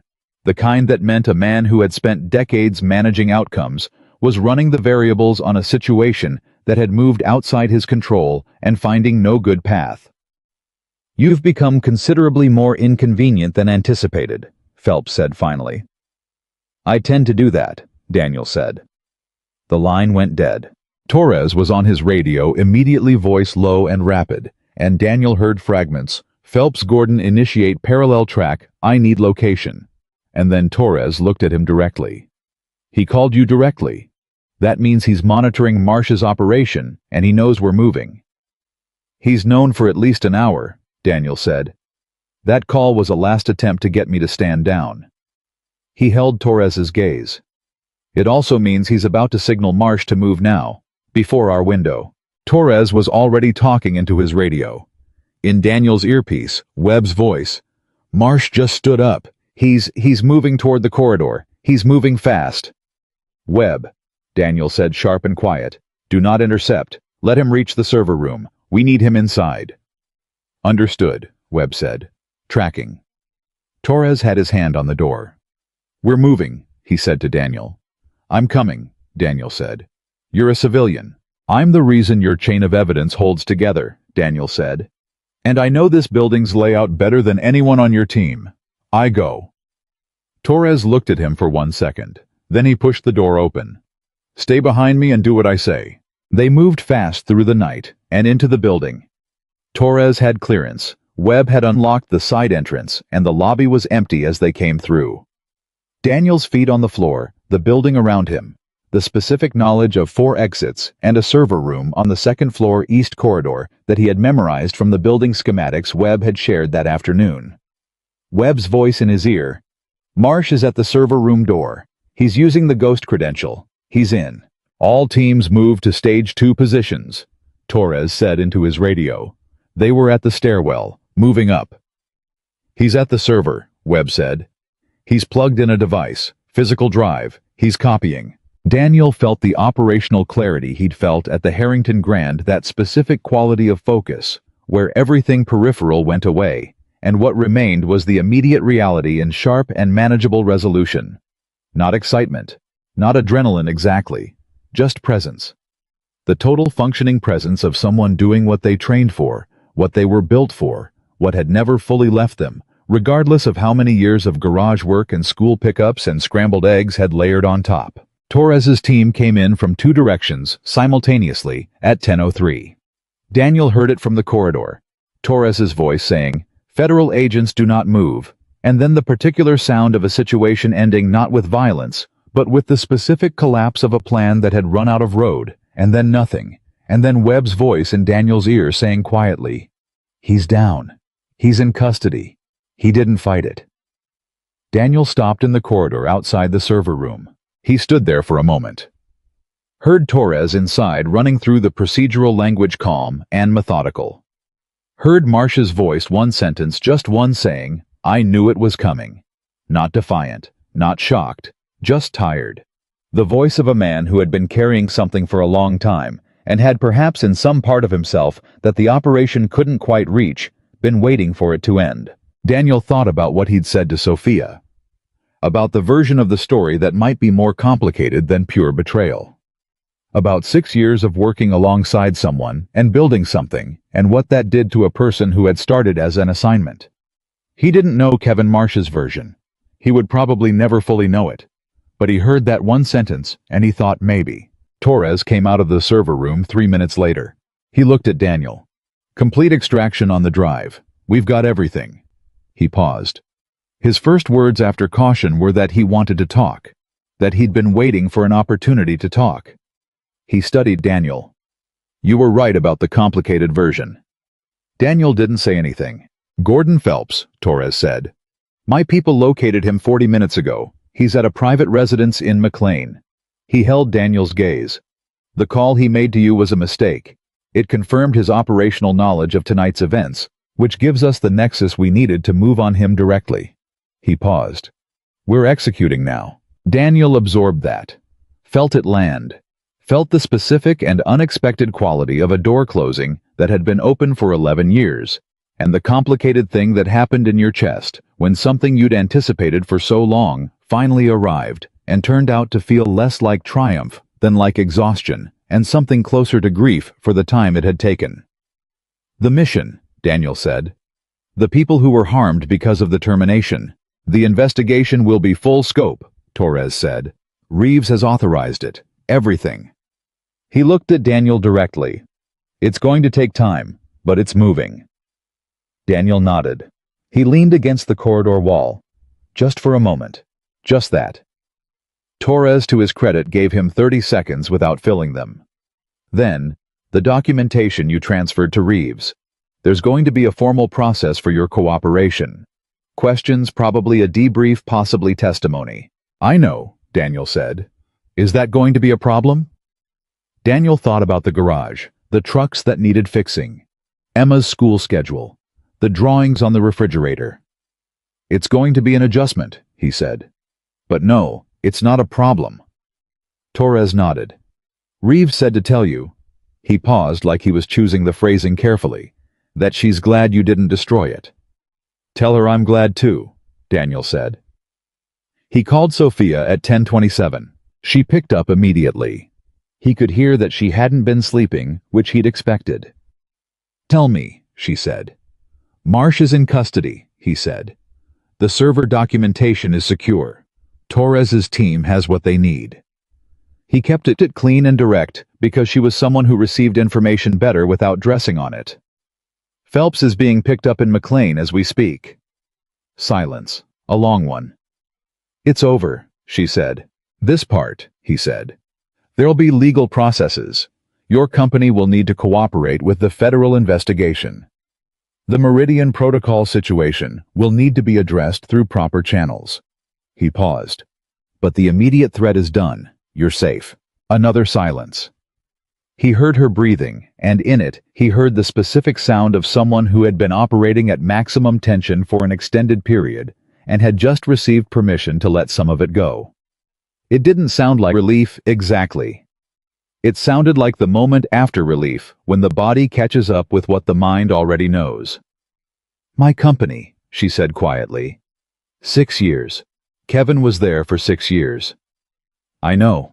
The Meridian Protocol, if he'd gotten the complete documentation." "He didn't," Daniel said. "It's intact." "Because of you," she said. "Because of a lot of people," he said.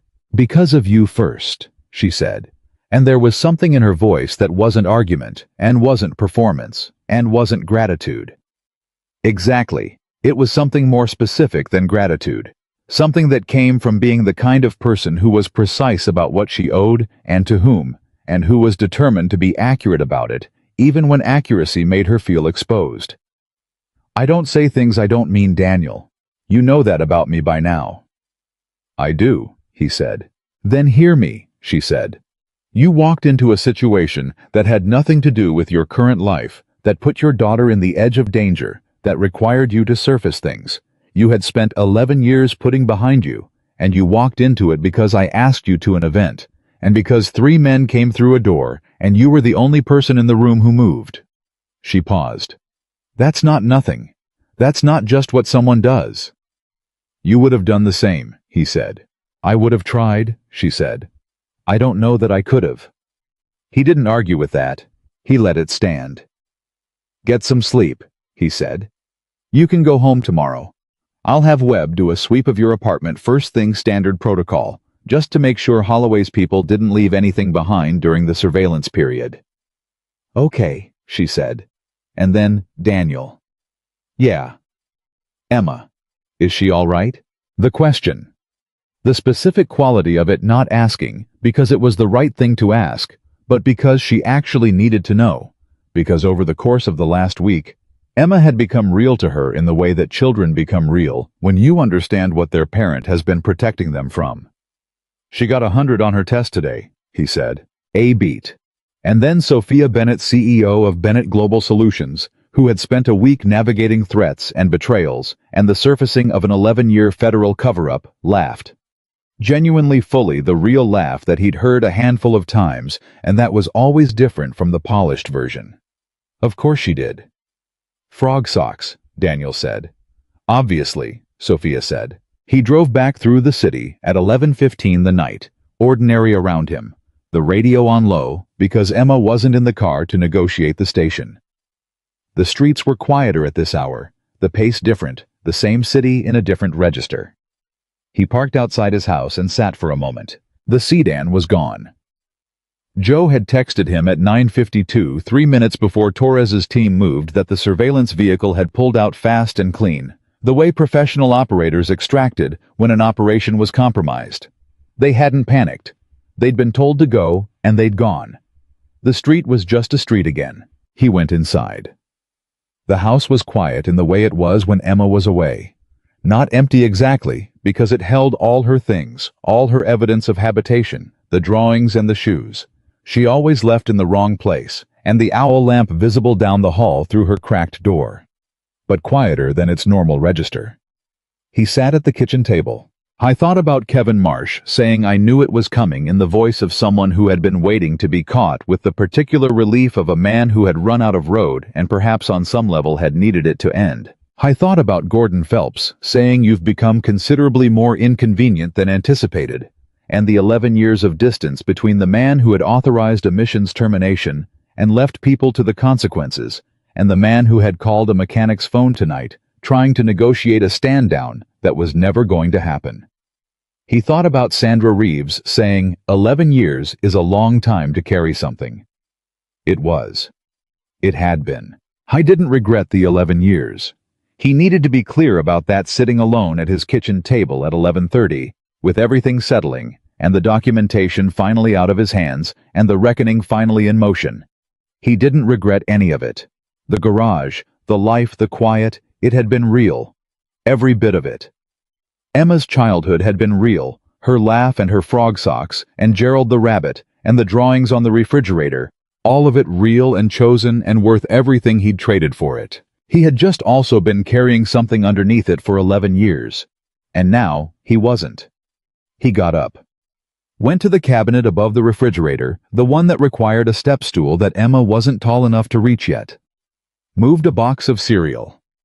Behind it, taped to the back of the cabinet with 2 layers of industrial tape that had yellowed at the edges over the years, was a sealed waterproof envelope. He took it down. Sat back at the table. He'd checked its contents 6 times over 11 years. Always when something made him feel like the past was too close. Always when he needed to confirm it was still there, still intact, still the truth, if the truth was ever needed. He'd transferred the copy to Reeves electronically hours earlier, through a secure channel Torres had established. This was the original. He held it for a moment, thought about the people whose names were in it. The ones who'd been harmed and hadn't had anyone to account for it. The ones who deserved the accounting, even if it came 11 years late. He put the envelope on the table. I went to check Emma's room. Habit the owl lamp on her things, in their places. Her specific brand of organized chaos that was both exactly her and somehow comforting. And he stood in the doorway for a moment, in the way he'd done 10,000 times, and let the quiet of it settle over him. His phone buzzed. Joe Halstead. He answered. "It's done," Joe said, not a question. "It's done," Daniel said. A pause. "How do you feel?" Daniel considered the question with the seriousness it deserved. "Like I put something down that I'd been holding so long, I forgot what my arms felt like without it." Joe was quiet for a moment. "Yeah," he said. "That sounds about right." "Thank you," Daniel said, "for everything today." "You'd have done the same," Joe said. "I would have," Daniel said. They hung up. He sat back down at the kitchen table and looked at the envelope and thought about tomorrow, Emma coming home from Carol's, the phone call he'd need to have with Sophia about the investigation's next steps, the conversation with Torres about the debrief timeline, the stack of work at the garage that had been untouched for 2 days and would require real attention, the ordinary machinery of his life waiting to resume, and underneath all of it, new now, different from what had been there before, the particular feeling of a foundation that had shifted and settled. Not broken, not replaced, just more honest than it had been yesterday. He was still the man who made breakfast and packed lunches and fixed engines and helped with homework. He was also, and had always been, this other thing. And maybe those two versions of himself didn't need to live in separate rooms anymore. Maybe the honest life, the one that held all of it, the garage and the history, and Emma and the 11 years of documentation, and the thing he'd done tonight, maybe that was the more complete one. He thought about what Sophia had said. About him walking into the situation because 3 men came through a door. About being the only person who moved. He'd moved because he was built to move. Because some things once trained into a person don't fully leave. Because he looked at a room the way he looked at a room, and he saw what he saw, and when the lights cut and the men came through the crowd. His body had made the decision before his mind had finished the question. But he'd also moved because it was right. That part was simpler than all the rest of it. He moved the envelope to the counter. He would need to discuss what to do with the original with Torres, but that was tomorrow's conversation.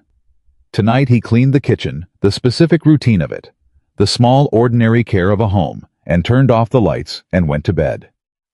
And for the first time in 11 years, he fell asleep without checking twice to make sure the envelope was where he'd left it. It was the best sleep he'd had in longer than he could remember. Emma came home at 9:41 the next morning.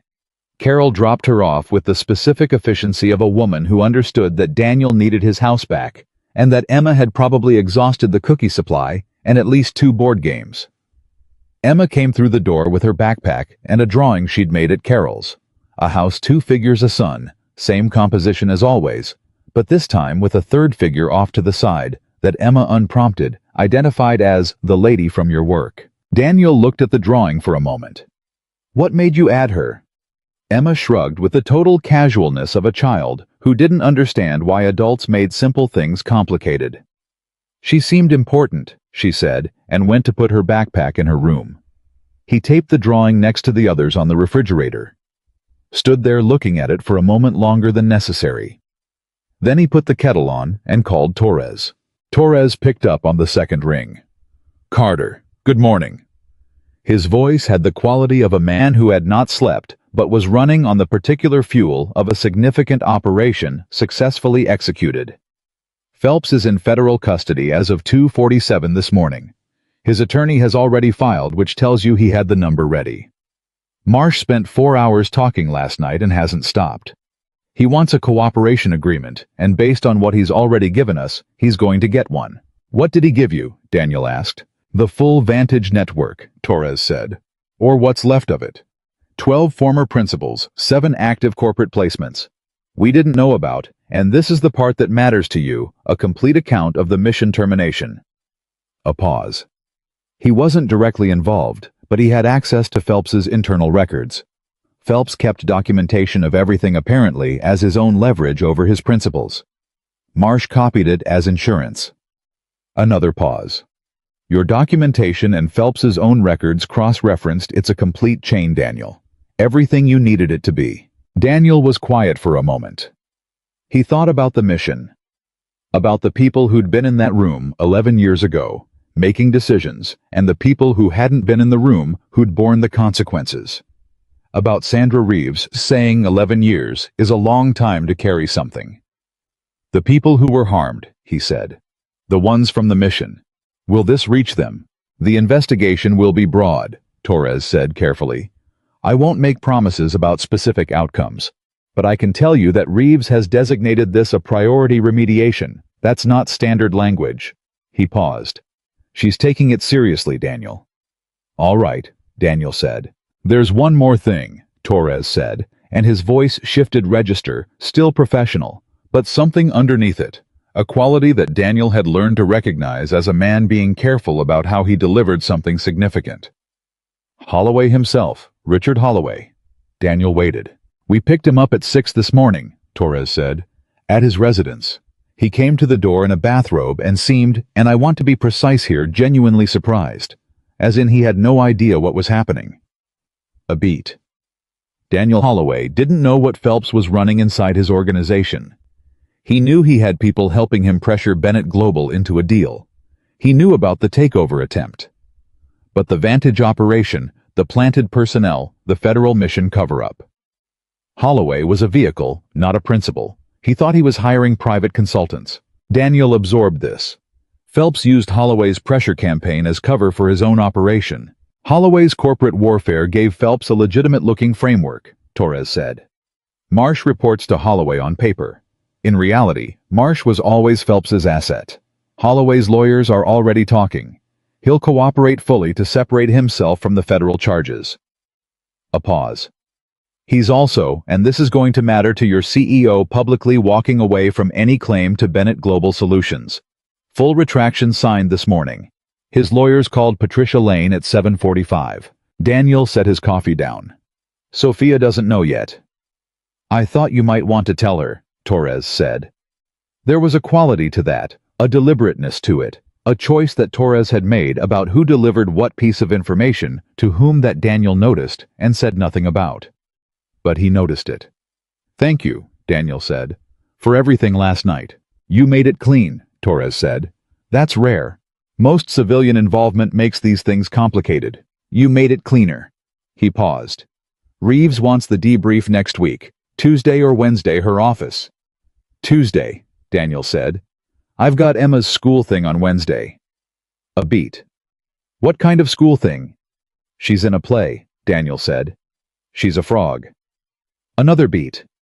Then Torres made a sound that was almost not quite a laugh. Tuesday it is, he said. Daniel hung up and looked at the refrigerator. At the drawing with the 3 figures and the crayon sun and the frog socks, visible on the small figure, because Emma was if nothing else consistent about what mattered. Then he called Sophia. She picked up before the first ring had finished. Tell me, she said, which was how she always started conversations that mattered, he told her. All of it. Phelps in custody. Marsh, cooperating the Vantage network, exposed the mission documentation in federal hands. The investigation formally opened. And then the last part, Holloway walking away. The signed retraction. Bennett Global untouched. The silence that followed was different from her other silences. He'd learned to read them over the past weeks, the calculating silence, the processing silence, the exhausted silence. This one was none of those. This one was the silence of someone putting something down that had been very heavy for a very long time. It's over, she said. Not a question. Not the tentative version she'd asked the night before. A statement said out loud to make it real. That part is over, he said. There'll be legal process. The federal investigation will have questions for you. Your board is going to need a full briefing on the Marsh situation, and your security architecture will need a full rebuild. He kept his voice level. It's not simple from here, but the threat is done. The Meridian Protocol, she said. Intact, he said. Fully intact. Marsh copied partial documentation. According to Torres, not enough to be functionally useful without the core architecture which never left the air-gapped server. He heard her exhale. One long, controlled breath, and underneath it something that had been held rigid for months releasing. "Do you know what that means?" she said quietly. "That technology, what it can do for security infrastructure for hospitals, for government systems that are currently vulnerable. Do you understand what was almost lost?" "I understand it was worth protecting," he said. "You protected it," she said. "We did," he said. "Daniel." Her voice was different now. Not CEO, not the professional register she wore like a second skin, but the other Sophia, the one he'd seen in the parking garage and at the kitchen table conversation and in the late-night call from her sister's house. The one that existed underneath all the competence and the authority. "I've been sitting here since your call last night trying to figure out what to say to you. I've been building companies for 15 years. I know how to find the right words for almost any situation." A pause. "I don't have them for this one." "You don't need them," he said. "I do," she said. "Because what you did, what you walked back into, what you surfaced, what it cost you. I don't want to just let that pass with a thank you that isn't big enough." He thought about the envelope. About handing the copy to Torres through Sandra Reeves's secure channel and feeling the specific weight leave his hands. About the 11 years. About Emma. "It didn't only cost me," he said. "It gave something back too." He paused, looking for the honest version.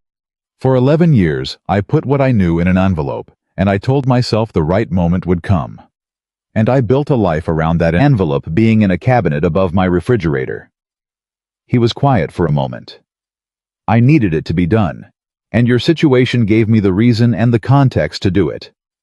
He held the phone. "So we're even. More than even." Sophia was quiet for a long time. Then, "I want to come by," she said. "Not today. When things have settled, I want to come by the garage." "You hate garages," he said. "I've never actually said that." "Your face said it the first time you walked into mine." A pause. And then the laugh, the real one, the full one, the one that didn't have any performance in it. "Fine, my face said it." Another pause. "I want to come anyway." "Come when you're ready," he said. "I'll be there." He drove Emma to school at 7:52. Their Tuesday-Thursday routine restored ordinary and deliberate, the specific beauty of ordinary things after extraordinary ones. She talked the whole way about the play. Her frog costume had a hood with eyes on top, and she was concerned specifically that the eyes were not positioned correctly for maximum frog authenticity. "Mrs. Henderson says it doesn't matter," Emma said. "But it does matter, Daddy. Frogs' eyes are on top of their heads for a reason. It's for seeing predators." "That's true," he said.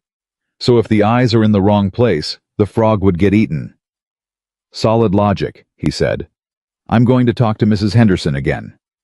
"Be respectful about it," he said. "I'm always respectful," she said with the specific confidence of a child who believed this completely and was approximately 60% correct.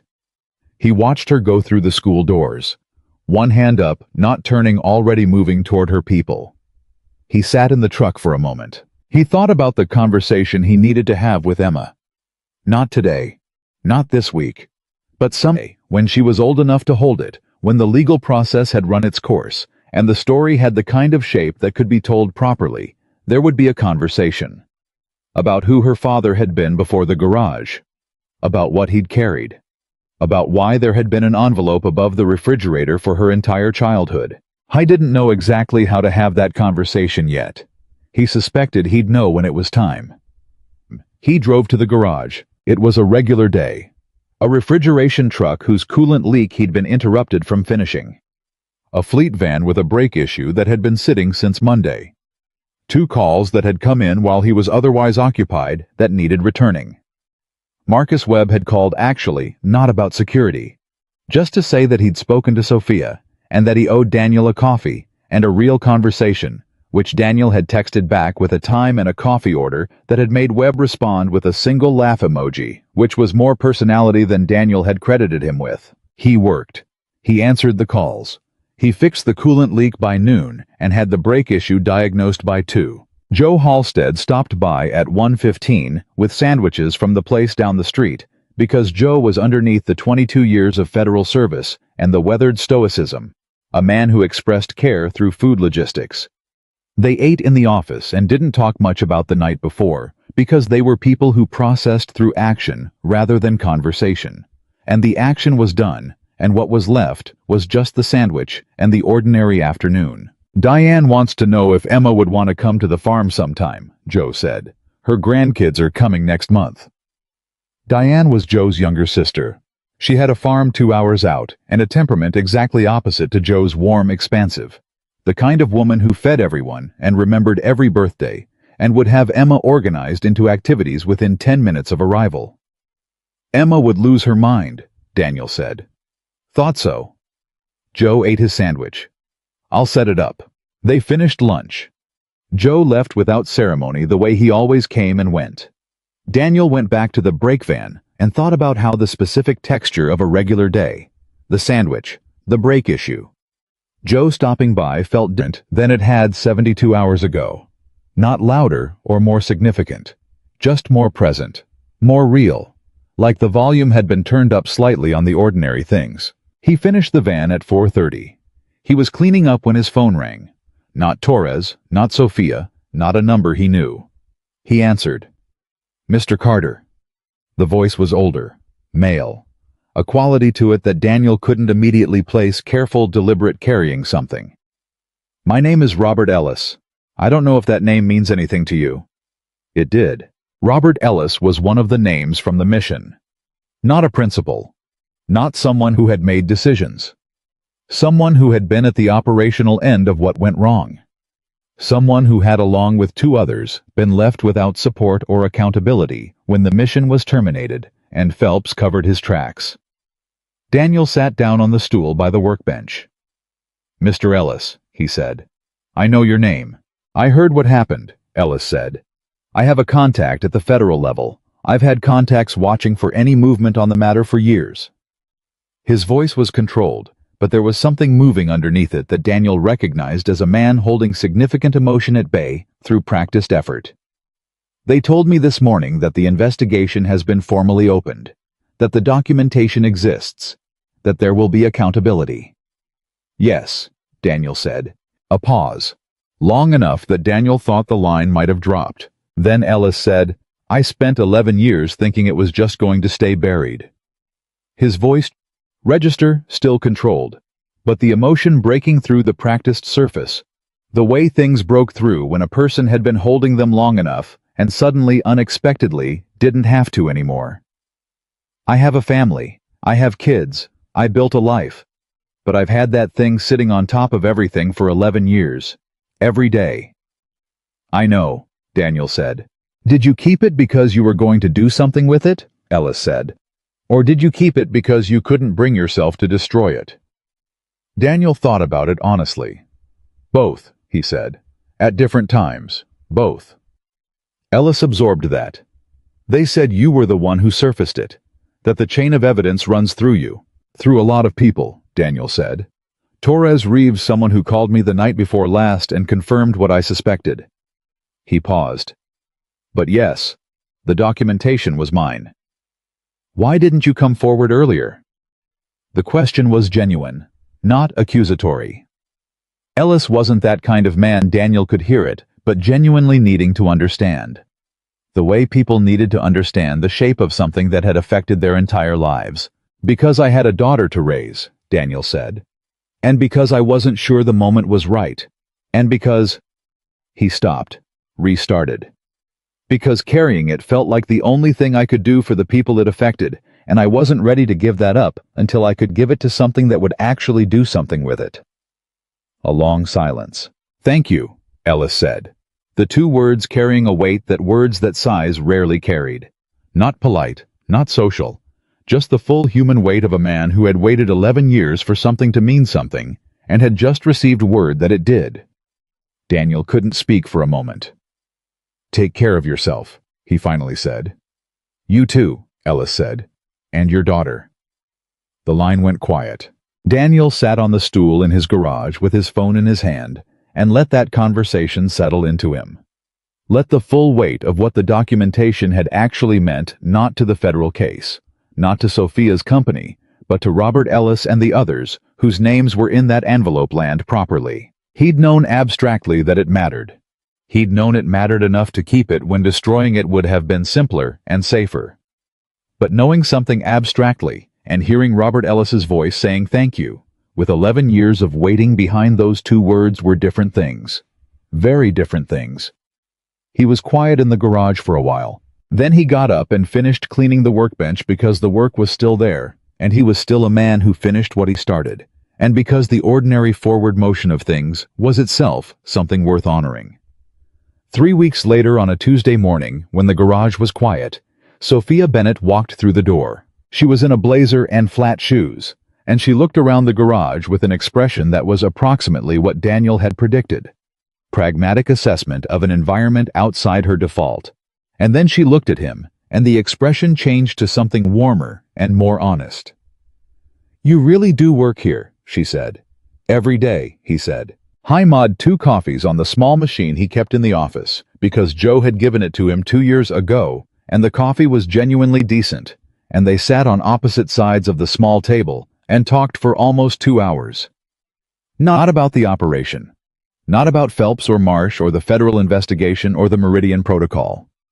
They'd covered all of that in the week since across multiple calls, and one formal meeting that included Torres and Patricia and Marcus Webb, and a conference table full of legal documents. They talked about other things. She told him about starting Bennett Global in a space so small, she kept her winter coat under her desk because there was no room for it.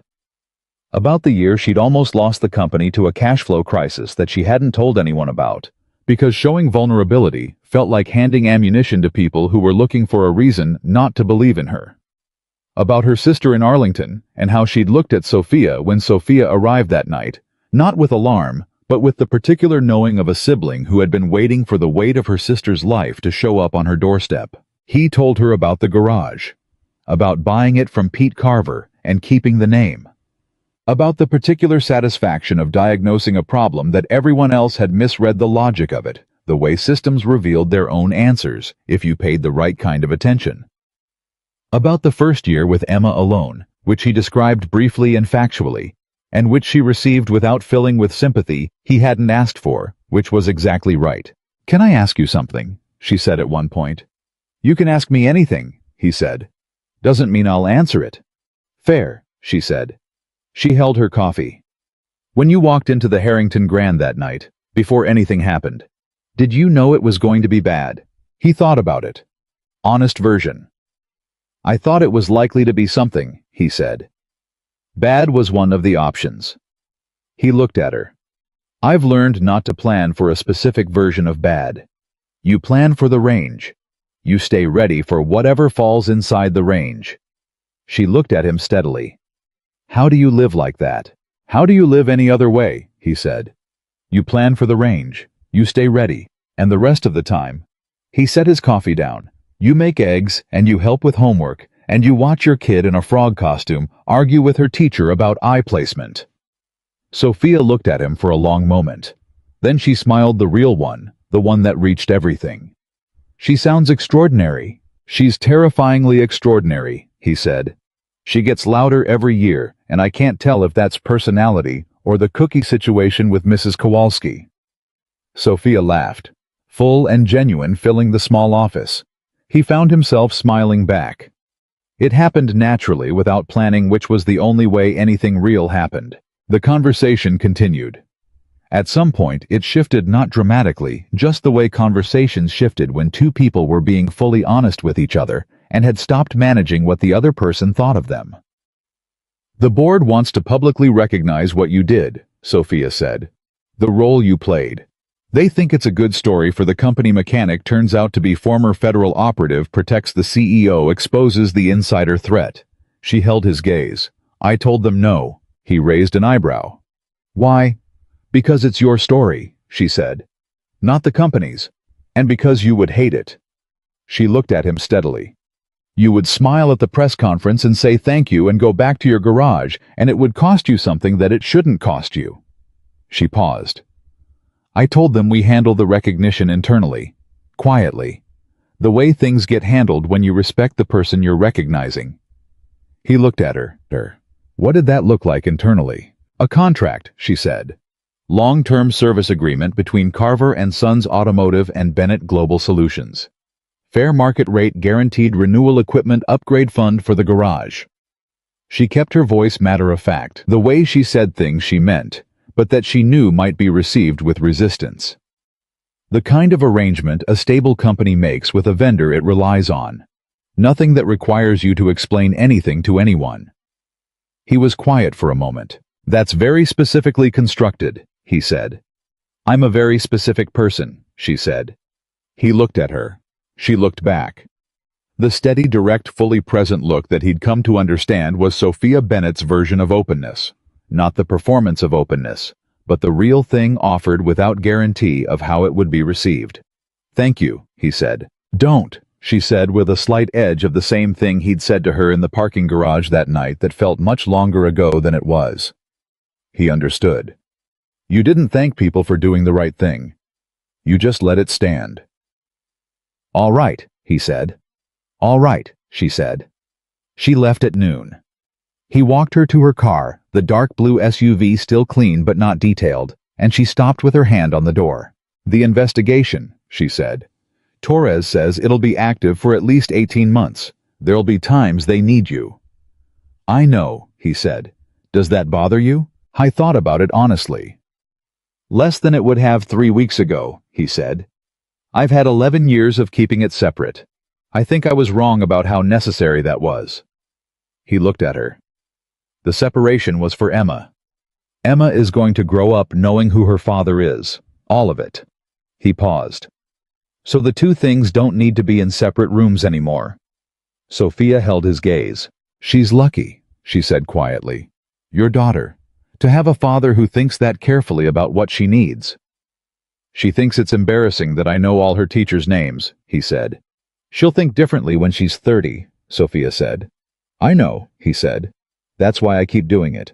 She got in the car. He stepped back. She looked at him through the window for a moment, with that expression, the updated model, the one that had been recalibrating since the night he'd stood between her and 3 men in the darkness of the Harrington Grand, and then she drove away. He went back inside. He went back to work. The refrigeration truck was done. The brake van was done. There was a pickup truck with a transmission issue due in at 2 and a follow-up call with Torres's office scheduled for 4, and Emma had rehearsal until 5:30, which meant he had until 6:15 before the house needed the specific kind of presence that a 7-year-old returning from a play rehearsal demanded. He worked through the afternoon with his hands in engines, and his mind in the clear present state that the work always produced the problem-solving quiet, the logic of systems that revealed their own answers, the particular satisfaction of understanding what was broken and knowing exactly how to fix it. At 4 o'clock, Torres confirmed that the Phelps indictment would be formally unsealed the following morning. 12 counts. The specific legal language didn't matter to Daniel as much as the fact that it existed, that it was real, that the thing that had been in an envelope above his refrigerator for 11 years was now in the hands of people with the authority to do something about it. He called Sandra Reeves after Torres hung up. She answered on the 3rd ring. I was going to call you, she said. I know, he said. I wanted to say it first. He paused. Thank you. For moving on this when you did. For taking it seriously. You handed me something serious, she said. That makes it easy. A pause. Daniel, there are going to be people reached by this investigation who have been waiting a long time. People who needed this. I know, he said. I spoke to Robert Ellis last week. She was quiet for a moment. How is that? Hard, he said. And right. Mostly right. That's usually how the important things are, she said. He agreed. They said goodbye. He went back to the transmission issue. At 5:58. Emma came through the garage door, not the front, the side door that she was technically not supposed to use, unsupervised, but that she had been using since she was 5, with Mrs. Kowalski's knowledge and Daniel's resigned acceptance, and she dropped her backpack on the floor of the office and announced that she had convinced Mrs. Henderson to adjust the frog costume eyes. "How?" Daniel said. "I made a diagram," Emma said, "with labels." He looked at her. "She said it was very thorough," Emma said with complete satisfaction. He turned back to the truck. "That's my kid," he said, quiet enough that she almost didn't hear it. Almost. She heard it. He knew because she got very busy looking at something in her backpack, the way she did when she was pretending not to be pleased about something, so she could be privately pleased about it instead. They locked up the garage at 6:20. They drove home. He made dinner pasta, the kind Emma had been requesting for 2 weeks, and that he'd been putting off because the particular sauce she liked required a patience of preparation that the last 2 weeks had not provided. Tonight, he had time. They ate at the kitchen table, and Emma talked about the play and about a disagreement with a classmate about whether frogs were better than salamanders. In Emma's assessment, they were for reasons that were both zoologically informed and passionately delivered, and Daniel listened to every word. He thought about the conversation with Sophia, about the two things not needing to be in separate rooms anymore, about Emma growing up knowing all of it. I thought about what that conversation would look like. Not yet. Not for years. But eventually. He thought about Robert Ellis saying, "I have kids. I built a life." He thought about the specific texture of that building a life on top of something unresolved. The way the unresolved thing changed the shape of the life without eliminating it. And then the way the resolution changed the shape again. Different now, more honest. The foundation more solid under the same house. He thought about the Harrington Grand. About stepping forward in the dark when everyone else stood still.